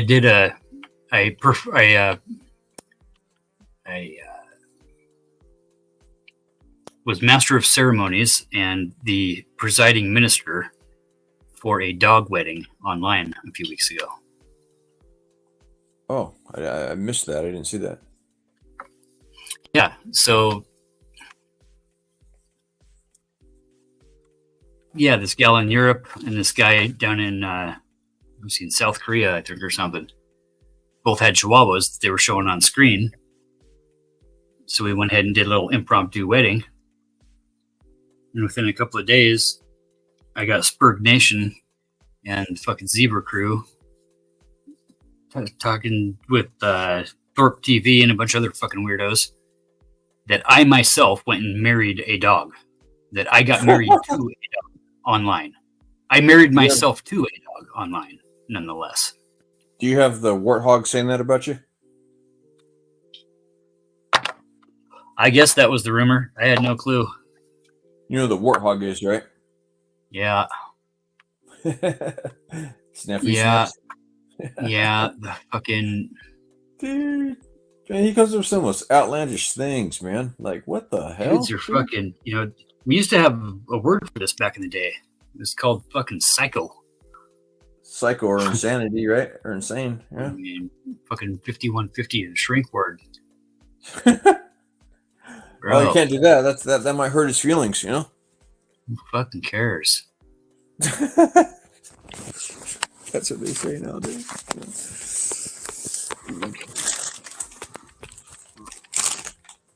Yeah. Dude, you know, most people don't believe him, you know? So that's a good thing. At least people still have a sense of, you know, wits about them, if you want to call it that. Or it'd be more general common sense, right? Yeah.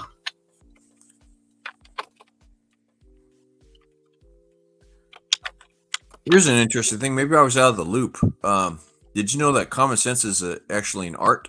There's an art to common sense. It's like a practice or an art. Yeah. Guess that makes sense. Yeah. Then they're supposed to tell you, but I mean, I'm not assuming for you, but I'm just saying like they're supposed to tell people that, you know, like the art of common sense. You know, it's an actual art. Yeah, really. Looking at it that way, it kind of is. Yeah. The idea that the idea behind that is it's a continual practice. You know, you should never supposed to turn it off. You know, I know that's a lot. Yeah, that's the idea behind that, anyways. You know, it makes sense. Yeah. The art of common sense.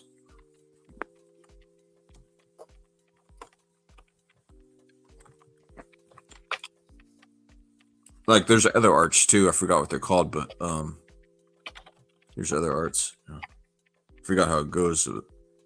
I've seen other ones, but you know.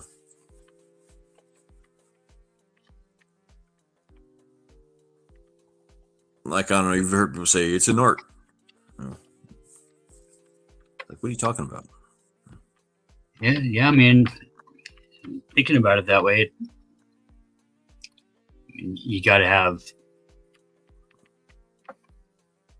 I don't know. I'll have to ponder on that. That's, you know, to make it an art. Is it? I don't know. It's an individual thing, that's for sure. Yeah, definitely a unique to the individual.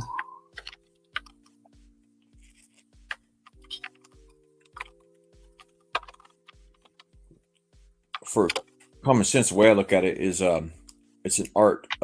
You could either fall to one side or the other. The wise common sense side or the foolish. I don't know, what do you call that? You know, the fool or the wise man or the fool. You know. Yeah.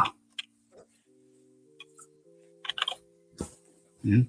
Guy that builds his house on the sand, I'd say, is probably the fool. Yeah, exactly. So the art of common sense, the idea is that never turn that off and always be demanding proof for, understand the need to demand proof for everything.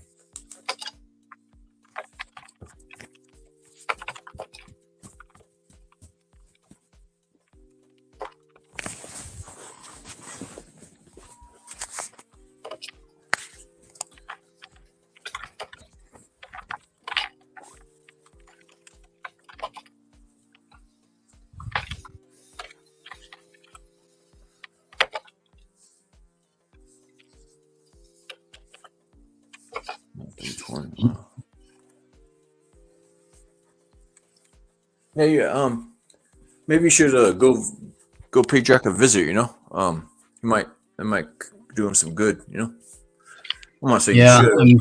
You know, like I'm still in communication with him on the Instagram, direct messaging, whatever it is, their DMs. Oh, good. Okay. And okay. on email a little bit too, but yeah, I got competitions this next 2 weekends where I'm building the course and racing in the race and helping with all the fucking logistics, but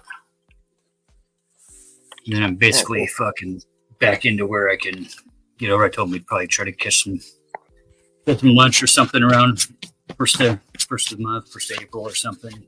No, we're getting in the middle of April, so. Wow. Yeah. Sounds cool. Yeah. It's like stepping into a fucking.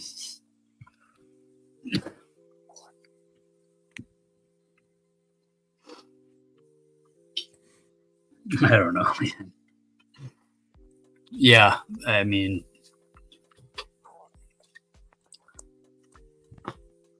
Right on. I love the guy. I think he's a great fucking guy, man. He just fucking. Yeah, good old Jackie. Definitely comes with a lot of baggage. Well, I mean, yeah, but it's Jack. I mean, you realize like just me going to lunch with Jack gives Tommy like 4 days worth of content. Oh, at least. Not counting everybody else. Yeah. Right? And especially to do it on live stream with no. Yeah, do it on live stream too, just to yeah, really turn that wrench, No open panel, no nothing. Just me and Jack sitting down at the fucking at the slop house, and fucking talking about good old boy shit. That'd be cool. You and go Jack could go get a couple of brews or something, and go hang out. Yeah, spurg out in the fucking comments all you want, It's yeah. Whatever. This ain't for you, it's for us. Dude, that's you one could thing. actually pull that off too, because you live close enough to get across. him.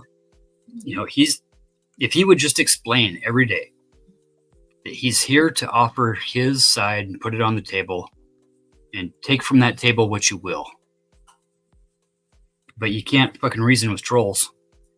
And when you're reasoning with trolls, you are a fucking troll. You can't soar with the fucking eagles when you're hanging out with the turkeys.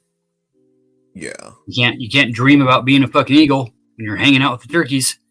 I mean, that's your subjective stuff you're saying, man. I agree. Fuck. 100%. It's but then again, get this. I've got fucking pictures, physical fucking proof of bald eagles and fucking turkeys hanging out together. So I seriously, a couple of years ago, fucking shit my fucking pants when I saw that shit. Better keep those to yourself, because some jackass will use that to. Well, it was weird because the only reason it was able to happen, there was a roadkill deer, 30, 40 feet off the side of the road that the eagles were pecking on, and it was in the field that the turkeys were eating it. Oh, okay. So they weren't necessarily like cohabitating, but they were cool with each other. I mean, they were there, I watched them for a good, fucking hour and a half. Right at sundown. They'd obviously been together all day long. They weren't, they weren't fucking with each other. They didn't care about each other. I tripped the fuck out, dude. I actually had like a spiritual fucking moment. I've been saying that shit my whole life. Those two creatures are probably like, look, dude, I'm here to eat, so are you. Let's not make this harder than it is. Let's just do it. It's not like they were fraternizing and crossbreeding. Yeah. But I was like, I like to look at the overall dynamic of things, and after seeing some other panels and seeing some of the other panel spheres and how some of the other sectors, run their shit and really hold each other accountable. And I'll tell you what, man, these fucking white people fucking are stupid. That fucking clip that Pro State fucking plays of that black fucking minister dude, whatever he is. So true, dude. These fucking white panels are so spurgy and so fucking full of just snafu shit. Oh, yeah. No. I mean, it's like, dude, you guys aren't acting like white people. Get it together, man. No? It's not like that. No, you're making a great fucking, no wonder no blacks want to come over and hang out on our panels, but we all want to go hang out on theirs. Hey, man, you're calling it out like it is, man. That's what it is. It's fucked up. It's fucking stupid. Yeah, it is. Everybody acting the fucking fool, playing the fool, right? Playing the fucking center of their own fucking universes. Not that I'm not, but that's the best thing about being able to call out shit like this. So that's what doesn't get across to Jax, is that he never says that enough. Not that I'm not doing the same thing that I am saying that I'm doing, because I realize that I am. That's the whole part of fucking the betterment of yourself and public testimony. Well, I mean, you realize you actually know about it and acknowledge it. Others they just, I don't know. So right here, I'm not here saying I'm fucking perfect. I'm saying this is a pattern that I recognize within everybody, including myself. Yeah. That's what I respect about you. You see, you can look at yourself objectively, Yeah, and that's shit. That's a lost art these days. There you go. So that's apt. That's an art. A great use of that word. It really is an art. When it comes down to it, it's a practiced system. It's a refined, unique system to each individual. It's all perspective. It is. It's all fucking perspective. But I think that's a great idea, though. You should try to go out. Maybe you should try to go out and hang out with Jack for a day or something. Yeah, and see, Hard Hat and a couple other guys are up this way. I got a fucking notepad around here somewhere. I think there's 2 or 3 guys over around Seattle that I was trying to convince to just do an afternoon or something at one of the parks somewhere. Jack and I could travel down to like Tri-Cities or something and meet at kind of a central area. But yeah, I'll definitely get out with him here in the next. Well, it'll be the weekend after next. If one of you guys have like a phone with data on it, you could do a live stream even if you wanted to. I'm thinking too, we just go to fucking Applebee's or something and use the Wi-Fi and boot in enough phones for quick or something. Or there you go. I don't know. We gotta do something live, like on site. Away from, like I would love to do like a monthly segment with them, or even a weekly segment called, Away from the Fireplace. Bruce of Jackson, the boys, or something, or something. I don't know. He doesn't drink anymore though. Oh, okay. I think he quit drinking, as far as I can tell. I'm for like sure 2 or 3 beers, whatever. Not that, No, I think he straight quit. I think he straight quit alcohol and is just smoking weed.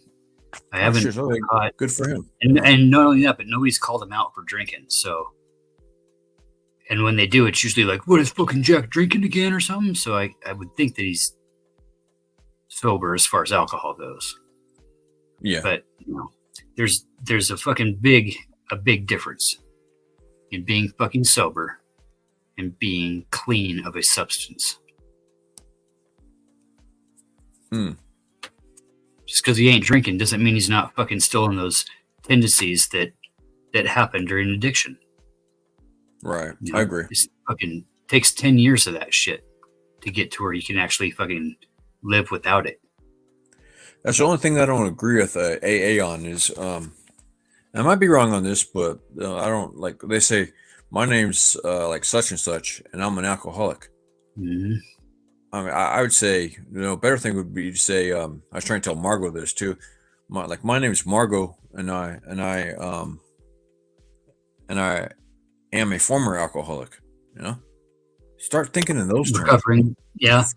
It's hard to see with that program, though. It's all about the breaking down and the building up. And when we say that, it acknowledges the first step and at least gets rid of the denial. And we all realize that we're here, in this place for the same reason. I always just said, my name is Pat and I'm an addict. I have addictive tendencies. Are an addict or was an addict? Am. Oh, am. Okay. I'm not arguing. I'm just like I'm an addict. That's basically that's the way. It's the proper way to say it in a group setting like that too, just to kind of honor the group. But there for a couple of years, my higher power was the coffee cup. Okay. For real. I knew that coffee cup was going to be in that room every fucking day. That fucking coffee cup had more power over my life than I did of myself. Wow, I could get that. Yeah, because it's like that's what the teacher wanted to hear. That's what, that's what, might as well play the game just if you're getting your card signed, right? So the problem with AA is we got a bunch of fucking people that are court ordered that don't want to fucking quit. They end up you have to want to quit. That fucking program is actually really badass when you want to quit. Actually if works. You take all the higher power bullshit out of it and you just rely on just a common generic higher power, it's actually a pretty decent fucking program of recognizing the problem, accepting it, understanding it, accepting it again, making the changes that need to be of what you can consider to be actually changeable. Okay. Because of all the processing that goes in the intermediary steps. I mean, recognizing the things that we cannot change, having the courage to change the things we can, and having the wisdom to know the difference.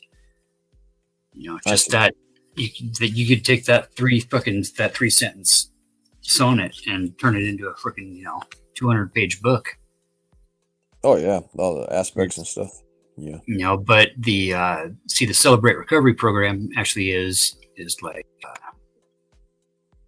it's straight up Jesus. It's more of a church-based thing. Yeah.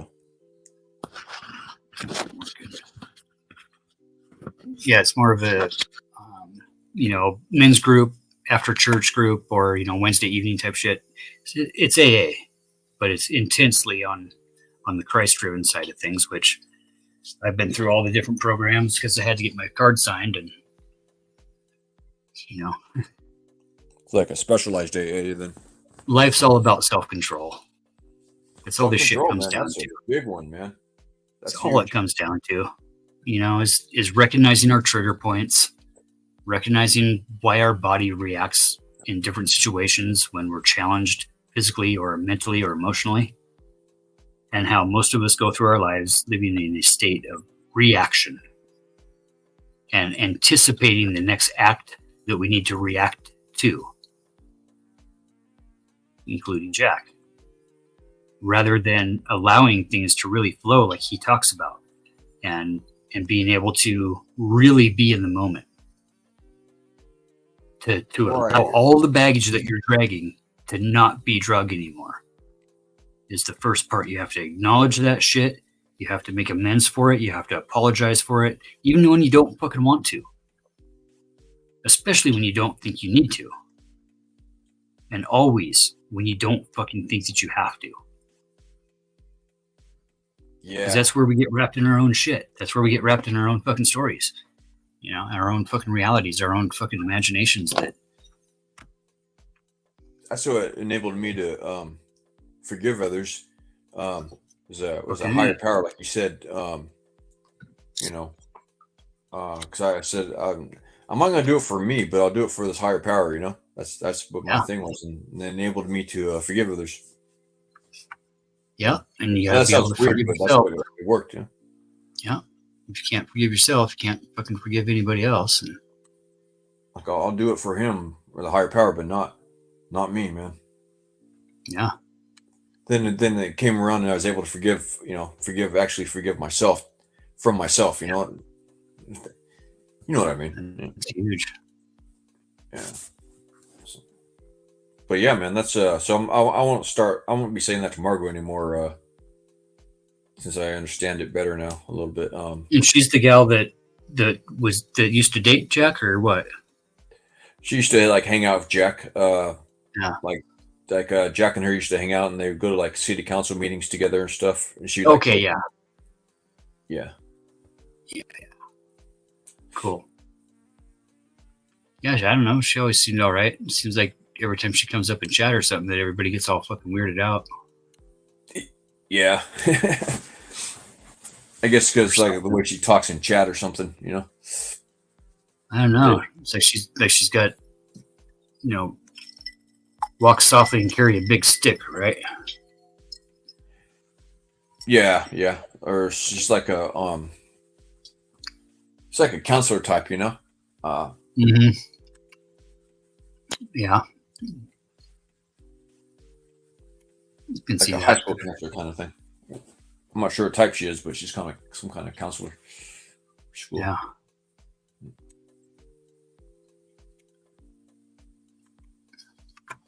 That thing over there.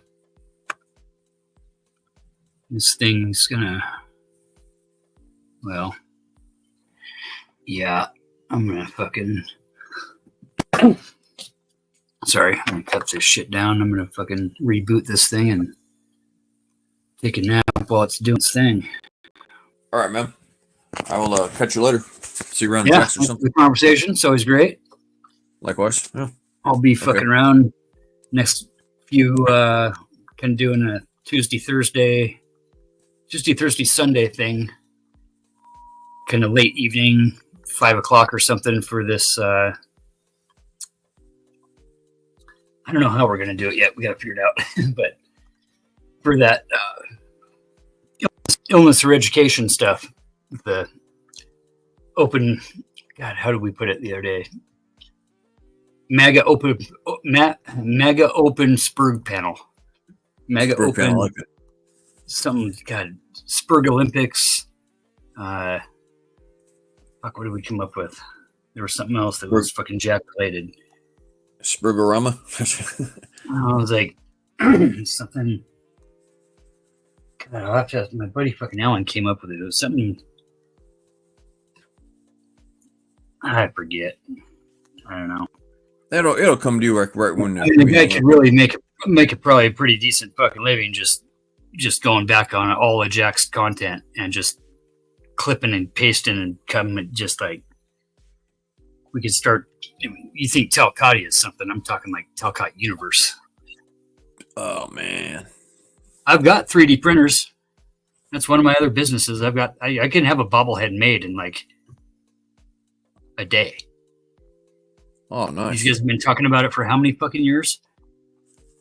So that's pretty much what I'm going to do here next week. Is it'll take 2 days to design it, but oh, that'd be cool. You can go up there on a panel and show to everybody. No, meet him live and fucking give him a present live and fucking like you got those dude. Present it when you go to see him. Maybe when you get that done, present it to him. Present it to Jack like on camera or something. That'd be cool. Yeah, exactly. Yeah, surprise style live. Yeah. Like all your other jackasses down here have been talking about the Talcott bobblehead for how many years, and have done nothing but sit down there and fucking bobblehead at you. It, man. Yeah, well, check it out, dude. I mean, seriously, I could have these things Shopify'd and listed and ready to sell in less than a 4 or 5 day push. Yeah, that'd be cool. I mean, you get my freaking. Oh, that's what we should do. Yes, that's cool. Work out some kind of deal with Jack or something, Well, the Small Business Administration always has kids and people going through graphic design and shit that are looking for just random freelance projects and shit. Yo, yeah, get a great artist, dude. Do it. Yeah, that's a great idea. Like the 3D scanner will only do so much, and then you got to go in and basically draw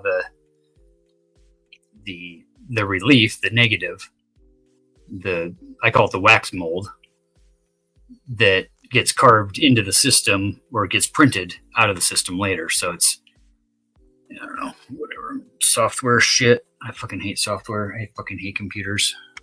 That's a great idea though, man. Get an artist kid to, Yeah. Some of these artist kids are great, man.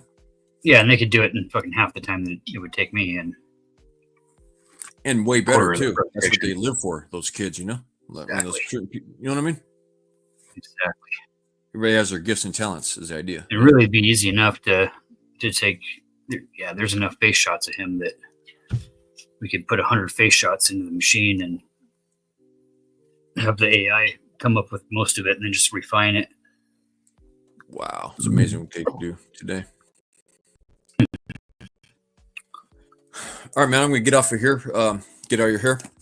Sounds good. Yep. Nice truck. Likewise. Yep. Yeah, buddy. See you soon. Yeah, see you soon. Later. Yeah. shut that one off right there.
It can crash.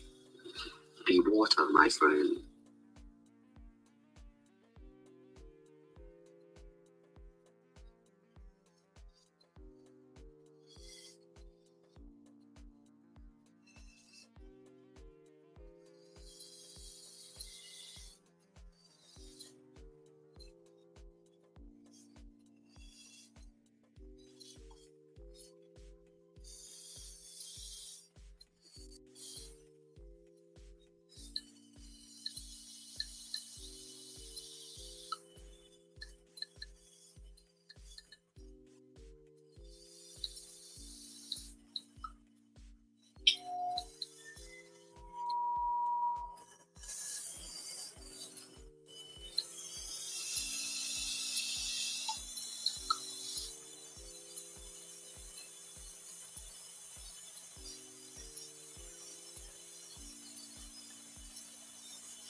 Lindsay's here. Chris's wife. Yeah, let me do. Congratulations to you, Nemesis, for Slow state. Your jealousy and envy is showing. You might want to get a handle on it. Should Texas be forced or not? That's the question. No, they should not. Okay? The hell's going on? I'm demonstrating how easily human beings can be distracted, apparently. There are simple patterns to all of us, and yet at the same time we are very complex creatures. But I know that. Would you fair to say clever, better adjective for that? Not complex, very simple once the programs are identified, but seemingly clever, right? We seek to show other things and hide other things, it would seem. Absolutely. I agree. It's a mystery. Well, and this is where I'll go back to the complexity. Because people are a mystery. They're very...